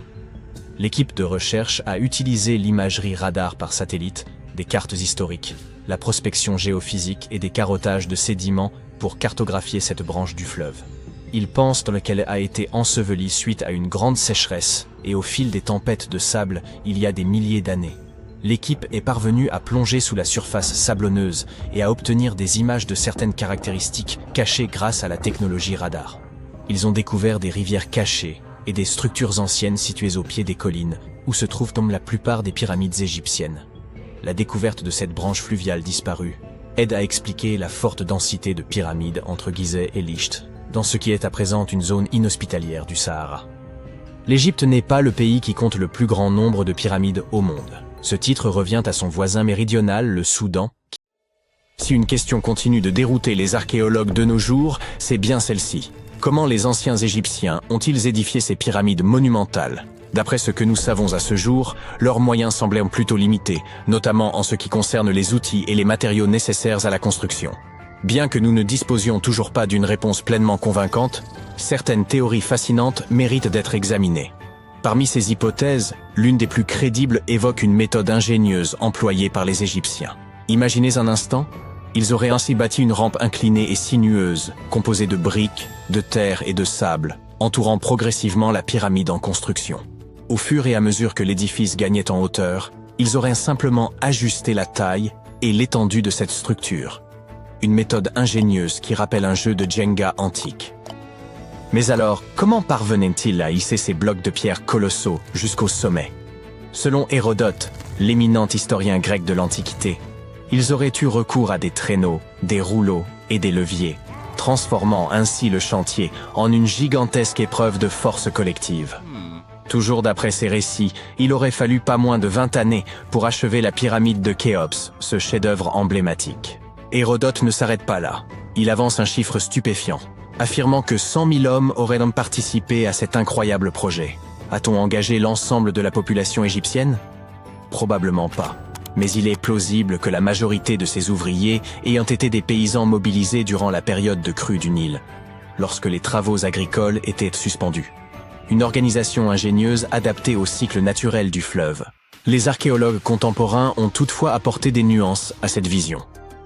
Vers la fin du XXe siècle, des découvertes ont révélé que la main-d'œuvre pourrait avoir été bien moins nombreuse et davantage spécialisée. Au lieu des 100 000 ouvriers supposés, une équipe d'environ 20 000 travailleurs permanents, assistés par un personnel de soutien incluant boulangers, médecins et quelques prêtres, aurait suffi à mener à bien cet exploit architectural. Une autre théorie, pour le moins audacieuse, avançait que les pyramides auraient été bâties de haut en bas. Selon cette hypothèse, ces édifices monumentaux n'auraient été à l'origine que de simples collines isolées servant de carrières. Les pierres en auraient été extraites progressivement, et au fil du temps, des ingénieurs successifs auraient remodelé ces collines pour leur donner la forme des pyramides emblématiques que nous admirons aujourd'hui. Avant de rejeter cette idée comme une pure fantaisie, certains y voyaient une part de plausibilité. Après tout, des collines isolées existent bel et bien dans certains cas, laissant entrevoir une légère possibilité de vérité dans cette hypothèse. Que ce soit à travers la construction de rampes ou des techniques de travail ingénieuses, une chose demeure incontestable. Ces pyramides continuent de fasciner l'histoire et d'alimenter notre imagination. En évoquant les mystères de l'Égypte ancienne, il y a aussi cet immense obélisque inachevé, un vestige intrigant qui suscite de nombreuses interrogations parmi les scientifiques quant à sa méthode de façonnage. Certains pensent que nos ancêtres auraient eu recours à des pilons manuels pour accomplir ce travail colossal. Un spécialiste propose toutefois une interprétation différente. En examinant attentivement les motifs laissés par l'outil utilisé, il souligne une caractéristique intrigante. Les parois des tranchées entourant l'obélisque affichent des stries régulières et bien alignées, ce qui semble improbable si ces marques résultaient uniquement de coups portés par des mains humaines. Selon cet expert, ces striations horizontales sont typiques d'un outil mécanique effectuant des pauses régulières tout en retirant la matière. Mais ce n'est pas tout. Imaginez un outil oscillant d'avant en arrière contre les parois de la tranchée, évacuant les débris pour empêcher un rétrécissement progressif. Dans ce scénario, cet outil aurait pu imprimer des stries horizontales particulières aux endroits où il exerçait une pression contre les parois latérales. Cela semble être de la technologie de pointe, n'est-ce pas? Et devinez quoi? Il est peu probable que les Égyptiens de la 18e dynastie aient eu accès à un savoir-faire aussi avancé. Un autre égyptologue renommé, lors de ses explorations, a également découvert plusieurs perceuses à carottes. Bien que les véritables mèches de forage en soient absentes, sa collection renferme des vestiges curieux de carottes en calcaire, en albâtre et même en granit. Les Égyptiens ne se contentèrent cependant pas de ces constructions impressionnantes. En réalité, ils furent les génies à l'origine du miroir portatif. Oui, ce petit miroir que l'on utilise quotidiennement pour inspecter notre apparence. Mais voici l'astuce. Ces miroirs étaient de véritables œuvres d'art. Ils étaient ornés d'inscriptions et de figures décoratives. Ce n'est pas tout. Les Égyptiens prenaient grand soin de leur apparence. Ils comprenaient l'importance de l'hygiène personnelle et de soigner leur image. Dans leur quête de dents éclatantes, ils ont inventé les brosses à dents et le dentifrice. Les problèmes dentaires étaient fréquents à l'époque et leur sourire n'était pas forcément d'un blanc immaculé. L'art dentaire n'était pas leur domaine de prédilection, vous comprenez? Peut-être que leurs esprits étaient plus accaparés par la construction des pyramides. Cela dit, ces anciennes recettes de dentifrice étaient loin d'être inintéressantes. L'une des concoctions les plus originales incluait du sel gemme, de la menthe, des pétales d'iris séchés et du poivre. Quelques dentistes ont eu le courage de tester cette formule et, à leur surprise, elle s'est révélée assez efficace. De la cendre broyée était incluse dans une autre recette pour préparer une pâte nettoyante pour les dents. Mais l'absence de menthe laissait quelque peu à désirer en matière de fraîcheur. C'est alors que les Égyptiens ont eu l'idée brillante d'inventer les premiers bonbons pour la laine. Ils fabriquèrent des pastilles à base d'épices chauffées, comme la cannelle, qu'ils mêlaient à du miel. Passons maintenant à l'art de la décoration intérieure, à la mode égyptienne. Ils ont véritablement élevé l'ornementation à un tout autre niveau. Bien que la décoration du mobilier ait pris naissance en Mésopotamie, les Égyptiens l'ont sublimée. Ils ont misé sur une grande variété de couleurs et ont même créé des papiers de différents grammages. Et n'oublions pas ces petits tapis d'appoint que nous possédons tous chez nous aujourd'hui. Devinez qui en a eu l'idée? Eh bien, les Égyptiens. Ils utilisaient la plante de papyrus, extrêmement versatile, pour tisser ces tapis douillets. Et en parlant de tendance, les Égyptiens étaient de grands amateurs de bibelots. Ils possédaient toute une collection de petites figurines représentant des chats, des chiens et des personnages humanoïdes. Ces statues étaient fabriquées dans divers matériaux, allant de la boue séchée au soleil jusqu'à l'or. Tout dépendait de votre richesse. L'agriculture occupait une place de choix dans la société égyptienne, et ils comprenaient en bien que l'eau propre était essentielle pour leur culture et leurs bêtes. C'est pourquoi ils ont mis au point des inventions et des techniques visant à garantir la fertilité de leurs terres et le bien-être de leurs plantes. Ils ont d'abord eu l'idée brillante d'utiliser des charrues tirées par des bœufs. Il existait deux types de charrues, lourdes et légères. La charrue lourde labourait en profondeur, creusant de grands sillons, tandis que la charrue légère suivait, aérant la terre. Mais ce n'était pas tout. Après le labourage, les Égyptiens brisaient les mottes de terre et semaient les graines. Pour bien enfoncer ces graines dans les sillons, ils faisaient traverser leur bétail sur le champ, fermant ainsi efficacement les sillons. Mais tout ce travail serait vain si les graines restaient aussi sèches que le désert. C'est là qu'intervient l'irrigation. Les Égyptiens étaient si compétents dans ce domaine que d'autres civilisations, comme les Grecs et les Romains, ont été forcés d'adopter leur méthode. Maintenant, changeons de sujet et plongeons dans l'architecture splendide de l'Égypte ancienne. Ces bâtisseurs n'étaient pas seulement des experts en agriculture, ils étaient aussi des maîtres architectes. Ils ont construit des canaux raffinés pour acheminer l'eau vers les fermes et villages, et croyez-nous, ils savaient comment embellir ces canaux. Imaginez-vous flâner le long d'un canal bordé de structures décoratives. Le pharaon Ramsès II, surnommé le Grand, était un véritable prodige en matière de construction. L'une de ses créations les plus impressionnantes se trouve à Abou Simbel. Ce temple a été conçu de façon à ce que, 2 fois par an, le soleil pénètre directement dans le bâtiment pour illuminer la statue du pharaon. Et n'oublions pas l'encorbellement. Sans cette merveille architecturale, des structures aussi impressionnantes que la pyramide de Khéops n'auraient jamais vu le jour. Le désert du Sahara abrite des créatures extrêmement dangereuses, comme le scorpion rôdeur de la mort ou la vipère à cornes. Mais elles ne font pas le poids face à une bête mystérieuse qui vivait là il y a 95 millions d'années. Des scientifiques viennent de découvrir une nouvelle espèce de dinosaure dans le Sahara, au Niger. Son nom officiel, Spinosaurus mirabilis. Et disons que vous n'auriez pas voulu croiser son chemin. Cette bête était aussi longue qu'un bus scolaire et pesait plusieurs tonnes. C'était un prédateur massif et redoutable. Tout son corps était conçu pour chasser. Il utilisait une mâchoire en forme de piège pour attraper les plus gros poissons de l'Afrique préhistorique. Ses dents inférieures pointaient vers l'extérieur et s'emboîtaient parfaitement entre ses dents supérieures pour créer une prise infaillible. Une fois ses mâchoires refermées, les poissons piégés ne pouvaient plus échapper.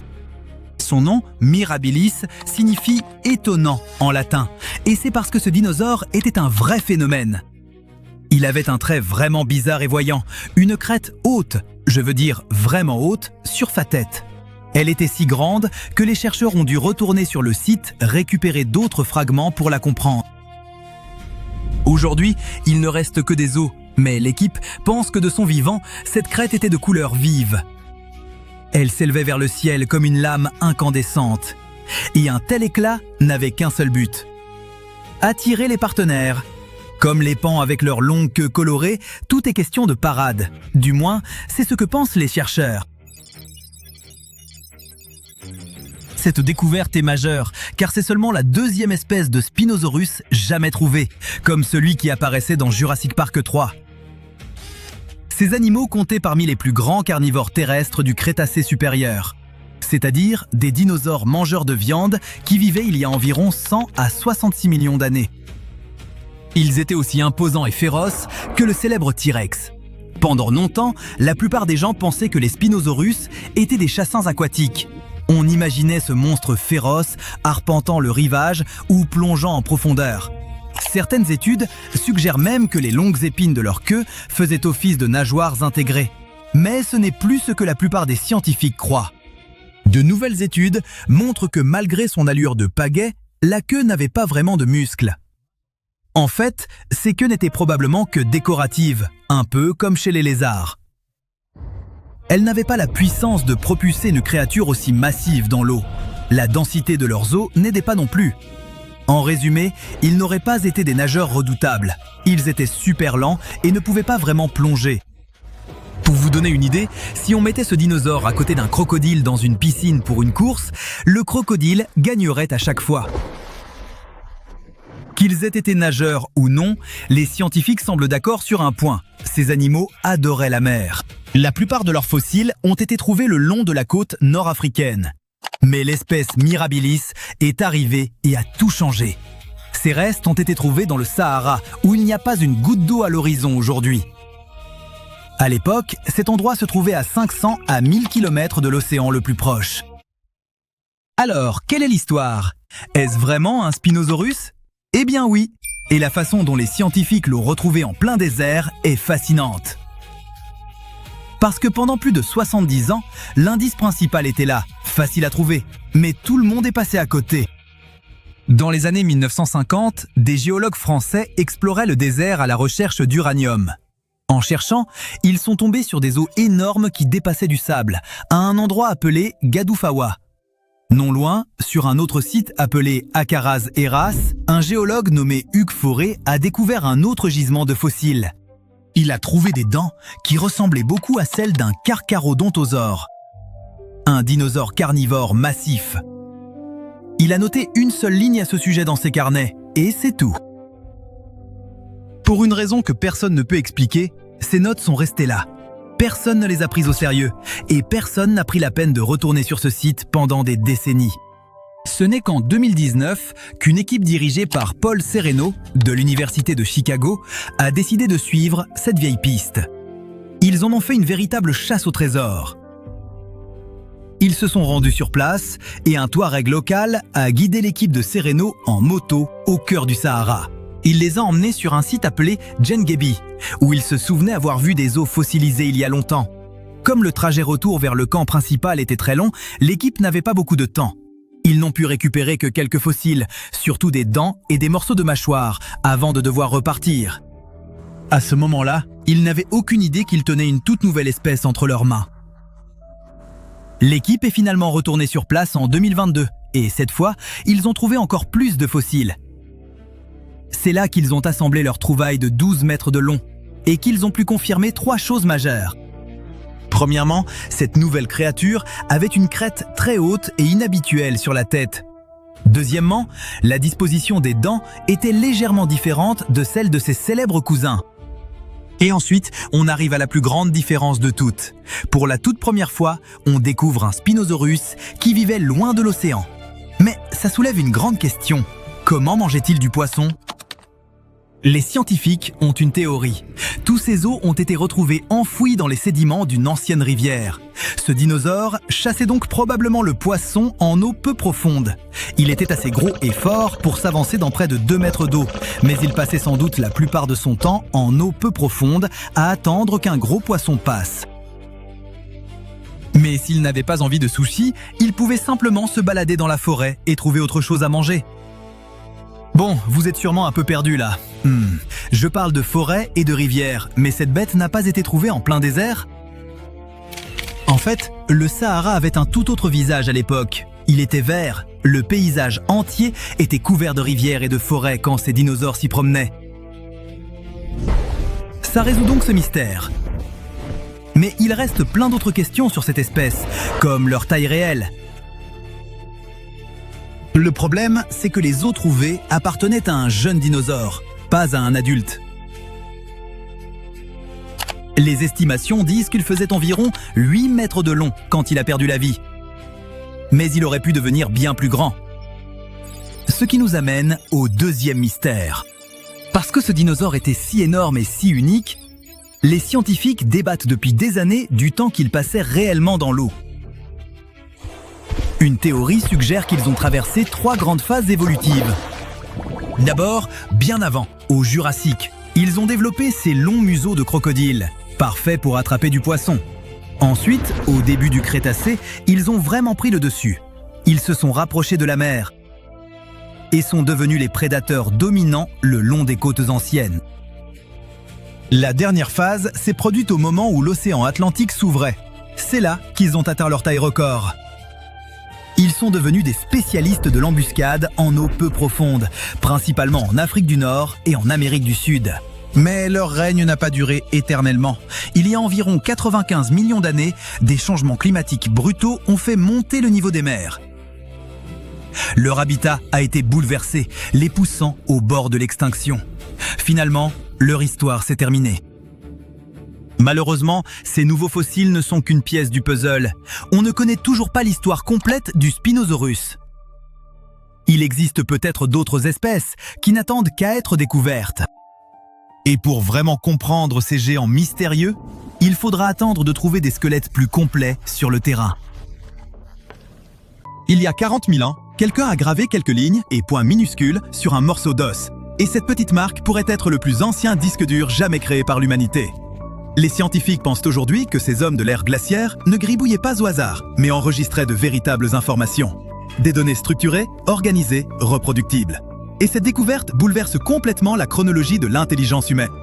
Pendant des décennies, les archéologues n'ont cessé de trouver d'étranges symboles gravés sur des outils et des sculptures de l'âge de pierre. Des formes simples, croix, points, traits courts et petites encoches taillées dans l'os ou l'ivoire. On les retrouvait dans des grottes à travers toute l'Europe, en Allemagne, en France et en Espagne. Ils apparaissaient sur des figurines animales sculptées, des outils et des ornements. Les archéologues les ont datés d'environ 34 000 à 45 000 ans, ce qui signifie que ces symboles ont été créés pendant l'ère glaciaire, quand les glaciers recouvraient d'immenses portions de la planète et que les mammouths parcouraient encore les plaines. Pendant longtemps, les chercheurs ont cru que ces signes ne signifiaient rien de particulier. Peut-être des décorations, peut-être de l'art tribal. Mais une nouvelle étude informatique, menée par un linguiste et un archéologue, a montré qu'il s'agissait davantage de données que de décorations. L'équipe a analysé plus de 3000 symboles individuels gravés sur environ 260 artefacts. Ils ont étudié chaque marque et les ont intégrés à des modèles statistiques, le même type de mathématiques utilisé pour étudier les structures linguistiques ou entraîner l'intelligence artificielle. L'objectif n'était pas encore de traduire ces signes. Personne ne sait exactement ce qu'ils signifient. Les scientifiques ont plutôt examiné ce qu'on appelle la densité d'informations, c'est-à-dire la quantité de données significatives qu'on peut stocker dans une séquence de symboles. Quand les chercheurs ont analysé les résultats, ils ont constaté que les séquences de symboles avaient presque la même densité d'informations que le proto-cunéiforme. C'est le plus ancien système d'écriture connu, originaire de Mésopotamie antique vers 3000 avant notre ère, soit environ 40 000 ans plus tard. Certains signes de ces gravures glaciaires se répètent de manière prévisible. Croix, croix, croix, trait, trait, point. Cette répétition ressemble à un encodage primitif de données, où les motifs se répètent parce qu'ils stockent des informations structurées. Les chercheurs ont aussi analysé l'entropie des messages codés. L'entropie mesure le degré d'imprévisibilité d'une séquence. Une entropie élevée signifie de nombreuses combinaisons possibles, comme un mot de passe complexe. Une entropie faible signifie une répétition prévisible. Et il semble que les systèmes de symboles de l'ère glaciaire aient des niveaux d'entropie très proches des premières tablettes proto-cunéiformes. La quantité d'informations que ces gravures pouvaient stocker correspond donc à peu près aux premiers documents écrits des premières cités. Cela prouve que les humains n'ont pas inventé l'écriture de nulle part il y a 5000 ans. Ils ont en réalité passé des dizaines de milliers d'années à expérimenter des systèmes d'encodage symbolique, augmentant progressivement leur complexité jusqu'à l'invention de la véritable écriture. L'un des exemples les plus fascinants d'un tel message codé provient d'une grotte du sud-ouest de l'Allemagne. Les archéologues y ont découvert une petite figurine de mammouth sculptée dans de l'ivoire de défense, assez petite pour tenir dans la paume de la main. Une rangée nette de croix et de points gravés court le long de sa surface. Un autre objet, appelé l'adorant, est une fine plaquette d'ivoire trouvée dans une autre grotte allemande, ornée d'une étrange créature mythique mi-humaine, mi-lion. La figure s'étire vers le haut, comme si elle vénérait quelque chose. Et sur son corps, quelqu'un a gravé des rangées de petits points et d'encoches soigneusement espacés. Il y a aussi la célèbre sculpture de l'homme-lion. En observant le bras de près, on distingue des entailles régulièrement espacées le long du membre. Ces marques semblent intentionnelles, délibérées, presque rythmiques. Elles ressemblent moins à de la décoration qu'à des entrées dans un registre, ce qui fait de ces artefacts une sorte de clé USB en ivoire. Et puisque ces anciennes clés USB apparaissent dans différentes régions d'Allemagne et ailleurs en Europe, cela pourrait signifier que les humains de l'ère glaciaire partageaient ces messages symboliques sur d'immenses distances.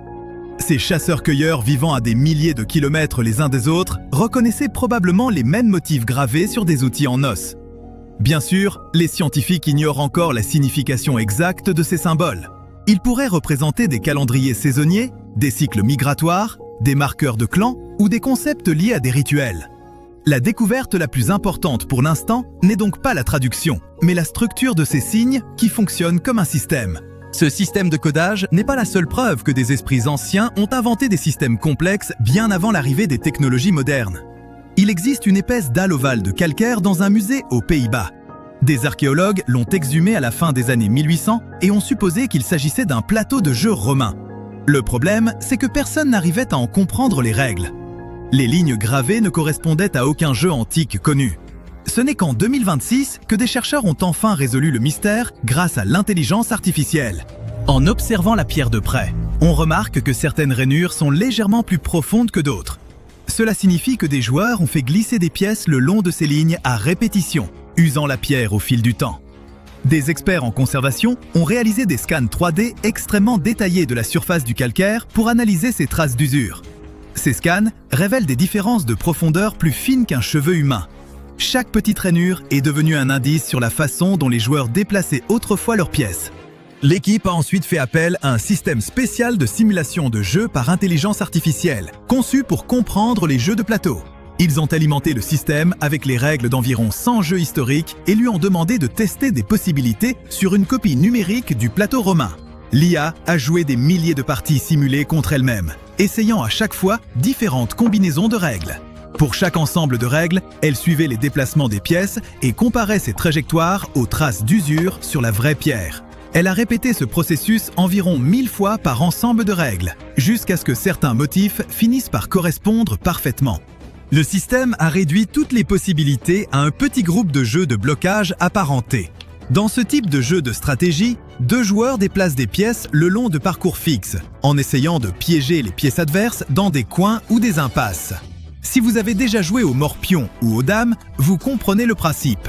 Contrôlez l'espace, anticipez le prochain coup de l'adversaire et refermez le piège. Les simulations montrent que les Romains jouaient très probablement avec de petits jetons en verre, en os ou en céramique, glissant le long de ces rainures gravées. Et cette découverte est plus importante qu'on ne le pense. Les historiens croyaient que les jeux de blocage étaient apparus au début du Moyen-Âge européen, des siècles après la chute de l'Empire romain.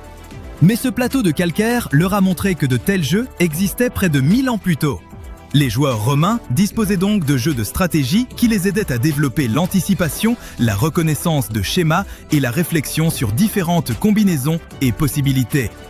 Voyageons maintenant encore plus loin dans le temps, bien avant les cités romaines et toute forme d'écriture. Notre destination, les gorges d'Olduvai, dans le nord de la Tanzanie, l'un des plus anciens sites archéologiques majeurs de la Terre. En 2025, des chercheurs étudiant la zone ont découvert quelque chose d'inattendu dans des sédiments anciens. Un ensemble d'outils fabriqués à partir d'os longs d'éléphants et d'hippopotames, datant d'environ 1,5 million d'années. Les scientifiques ont trouvé 27 outils en os, certains mesurant près de 38 cm, taillés en lames tranchantes. Les premiers humains les utilisaient très probablement sur des carcasses animales ou pour travailler des matériaux résistants. À première vue, il semble simple, mais il apparaît que les artisans les ont façonnés par percussion, le même procédé utilisé pour tailler les outils en pierre. La percussion consiste à frapper un matériau avec précision pour en détacher de petits éclats et former progressivement un tranchant. L'os se comporte très différemment de la pierre. Il contient du collagène, ce qui le rend légèrement souple et élastique. Si on frappe trop fort, il se brise de façon imprévisible. Trop doucement et rien ne se passe. Celui qui fabriquait ces outils comprenait donc le comportement du matériau. Il adaptait sa technique pour façonner l'os sans le détruire. Les archéologues pensent qu'Homo erectus, une espèce humaine primitive aux proportions corporelles proches des nôtres, a créé ces instruments. Il semble aussi que les artisans préféraient les os longs et épais, les parties les plus solides du squelette animal. Pour faire ce choix, il faut comprendre l'anatomie et la résistance des matériaux. Les ingénieurs d'aujourd'hui utilisent encore cette même logique pour choisir les matériaux de leurs machines. Quand on rassemble toutes ces découvertes, on constate que nos ancêtres ont conçu des systèmes, inventé des technologies, stocké des informations et joué à des jeux complexes bien avant l'apparition de la civilisation moderne. Nous ne sommes donc pas devenus intelligents du jour au lendemain. Nous construisons notre savoir depuis des dizaines de milliers d'années. On connaît tous la chanson. Les Homo sapiens sont bien plus malins que les Néandertaliens. Les Néandertaliens étaient primitifs, et nous, on est bien plus évolués qu'eux, pas vrai? Qu'est-ce qui vous vient à l'esprit quand vous entendez le mot « usine » ? Sûrement quelque chose comme ça. Plein de gens qui travaillent dans différents services. D'énormes chaînes de production, de l'emballage, du tri. Impossible d'imaginer un Néandertalien là-dedans. Eh, pas si vite avec l'évolutionnisme. On ne juge personne ici selon son stade de développement, d'accord ? Et d'ailleurs, les Néandertaliens avaient leurs propres usines impressionnantes. Pas de convoyeurs ni de robots industriels, mais plutôt avancés pour l'époque. La chaîne de production dont je parle se trouvait dans un endroit qu'on appelle aujourd'hui l'Allemagne. Ce qui est amusant, c'est que c'est un pays qui regorge encore d'usines et qui a une longue tradition du travail mécanique. On dirait la continuité de cette tradition. Et maintenant, pouf ! Retour 125 000 ans en arrière, au moment où cette toute première usine est apparue. À cette époque, la Terre traversait une période interglaciaire, avec un climat assez proche de celui d'aujourd'hui. Les conditions n'étaient peut-être pas idéales, mais restaient plutôt confortables. Les Néandertaliens menaient leur vie ordinaire. Ils utilisaient le feu pour gérer la végétation, cueillaient des plantes et apparemment construisaient des installations. Jeu de mots intentionnel. Alors si vous pensiez que ces hommes poilus étaient des bêtes sauvages qui passaient leur temps à se gratter les poux, vous devez peut-être des excuses à ce distingué gentleman. Au fait, voici Karl, et il peut en être le propriétaire de cette usine. Vous l'avez sous-estimé apparemment, alors il est parti.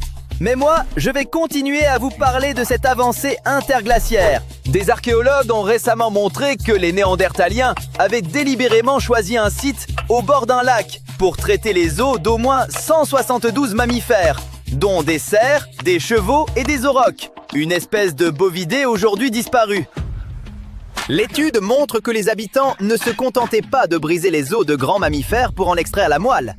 Ils les broyaient aussi en milliers de fragments et les chauffaient dans l'eau pour en tirer de la graisse osseuse, très riche en calories. Imaginez une manufacture alimentaire qui prépare une bonne soupe prête à être mise en rayon au supermarché du coin. Je sais, ça paraît tiré par les cheveux, mais ce que je veux montrer, c'est qu'on a désormais la preuve que même les Néandertaliens maîtrisaient des techniques avancées de transformation alimentaire. C'était intensif, organisé et stratégique. Les Néandertaliens géraient clairement leurs ressources avec précision. Certains planifiaient les chasses. D'autres se chargeaient du transport des carcasses, tandis qu'un autre groupe s'occupait de fondre la graisse dans une zone dédiée. Ils n'avaient certes pas de nutritionniste, mais ils comprenaient la valeur nutritionnelle de la graisse et comment y accéder efficacement. Un seul exemple, les scientifiques pensent aujourd'hui que pour stocker des parties de carcasses, ils les cachaient à travers le paysage avant de les transporter vers le site de fonte. Vous savez comment toute usine doit atteindre ses objectifs de production? Eh bien, c'était pareil ici. Les experts pensent que les Néandertaliens savaient qu'il y avait un certain quota de graisse à atteindre pour que le processus, littéralement broyeur d'os, en vaille la peine. Vous allez me dire, bon, c'est qu'un seul exemple. Ça ne prouve pas que les Néandertaliens étaient si avancés. C'est vrai, bien vu. Mais il y a d'autres exemples. Et en voici un. Techniquement, en plus des chaînes de production alimentaire, ces gaillards avaient peut-être aussi une usine de production chimique. Figurez-vous qu'il existe des preuves que les Néandertaliens fabriquaient des outils en pierre à l'aide d'un adhésif à plusieurs composants, qu'ils ne pouvaient évidemment pas acheter en magasin. Cette fois, le siège de l'usine n'était pas en Allemagne, mais à Gibraltar, dans la grotte de Vanguard, pour être plus précis. En étudiant cette zone, les scientifiques sont tombés sur un petit foyer. Il aurait pu servir d'atelier de fabrication d'adhésifs. Il est donc probable que les Néandertaliens utilisaient le feu non seulement pour se chauffer ou cuisiner, mais comme un outil contrôlé pour produire des matériaux utiles. Voyons comment ce foyer fonctionnait. Si vous avez déjà préparé des sauces, vous savez comment elles épaississent quand la température monte. Les Néandertaliens ont sans doute remarqué quelque chose de similaire, en utilisant le feu pour sa fonction de base, la cuisson. Ils ont fait le rapprochement et se sont lancés dans la production de colle, ou plutôt de goudron. Le feu contrôlé leur permettait de réguler la chaleur avec assez de précision pour obtenir une texture parfaitement collante. Ce goudron servait ensuite à fixer des lames de pierre ou d'autres pièces tranchantes sur des manches en bois, avec des tendons ou des fibres végétales pour renforcer l'assemblage. Si vous vous demandez quelle était la recette, les scientifiques ont réussi à la reconstituer, en quelque sorte.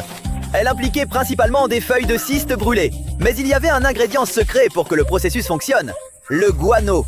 Le guano, c'est ce qui reste des excréments de chauves-souris et d'oiseaux après décomposition. Ça paraît assez dégoûtant, mais ça marchait, et c'est ce qui compte. Examinons la structure elle-même. C'est une fosse assez petite, d'environ 23 cm de diamètre et environ 9 cm de profondeur. Ses parois sont nettement découpées et deux étroites tranchées s'étendent vers le nord et le sud. L'hypothèse est que les Néandertaliens remplissaient la fosse de feuilles de cyste, puis la scellaient avec du sable humide et de la terre, probablement mélangée avec, vous l'avez deviné, du guano, pour limiter l'entrée d'oxygène dans la chambre. Un petit feu, sans doute alimenté par des herbes et des arbustes, brûlait au-dessus de la fosse scellée. En chauffant, le matériau végétal libérait une résine épaisse et brune. Sa production nécessitait des températures avoisinant les 150 degrés Celsius, voire plus. Cependant, il a fallu aux scientifiques un certain effort pour comprendre ce qui se passait dans ce foyer. Ils ont dû analyser les résidus des parois et du sol à l'aide de plusieurs techniques chimiques, dont la spectrométrie de masse. Cette technique identifie et quantifie les molécules d'un échantillon. Elle était indispensable pour reconstituer la méthode de production probable. Une fois ces analyses effectuées, ils sont passés à l'étape suivante, qui demandait un peu d'huile de coude. Ils ont reproduit le dispositif eux-mêmes, en construisant des foyers expérimentaux identiques à l'original, en taille, forme et matériaux. En 4 essais, les foyers reconstitués ont produit de la résine avec succès, confirmant l'explication proposée. Bon, on dirait que ces chaînes de production préhistoriques prouvent que les Néandertaliens étaient bien plus futés qu'on ne le pensait. L'idée reçue, c'est que les Néandertaliens n'étaient que des chasseurs nomades, mais ce n'était probablement pas le cas. Et il ne s'agit pas seulement de leurs installations de production. Des indices suggèrent qu'ils organisaient des chasses coordonnées pour piéger des chevaux sauvages il y a environ 200 000 ans.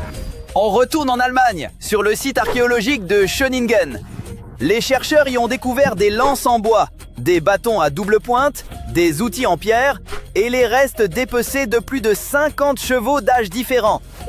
Après quelques analyses, les scientifiques ont réalisé que ces découvertes étaient d'environ 100 000 ans plus récentes que les estimations précédentes.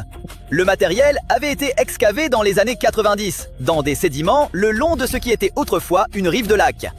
Avec cette datation révisée, les scientifiques pensent que le site correspond à une période où les Néandertaliens vivaient déjà à travers l'Europe.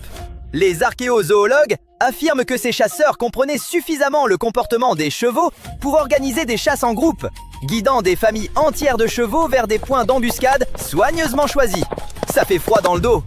Il est probable qu'il y a environ 200 000 ans, les Néandertaliens coopéraient de manière de plus en plus complexe. La chasse organisée, la planification collective et l'action coordonnée faisaient peut-être partie de leur vie sociale, atteignant possiblement des niveaux comparables à ceux des premières communautés d'Homo sapiens. Les estimations précédentes dataient les outils de Schöningen et les restes de chevaux d'environ 300 000 ans. Il n'y avait pas d'étiquette, bien sûr. Alors les scientifiques se sont tournés vers le pollen conservé dans les couches de sédiments pour faire correspondre les changements de végétation locale avec les cycles climatiques mondiaux connus. Selon cette ancienne chronologie, les chasseurs du site auraient pu être des ancêtres des Néandertaliens ou une autre espèce humaine archaïque, Homo heidelbergensis. Mais la nouvelle chronologie désigne plus directement les Néandertaliens eux-mêmes.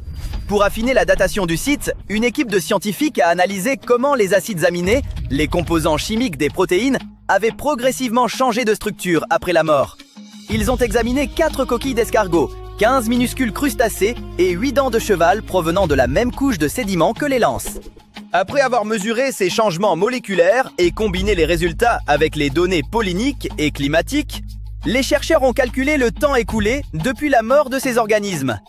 Les résultats convergeaient vers un âge plus récent, autour de 200 000 ans, plaçant clairement les Néandertaliens dans le rôle des chasseurs à l'origine des battues de chevaux de Schöningen.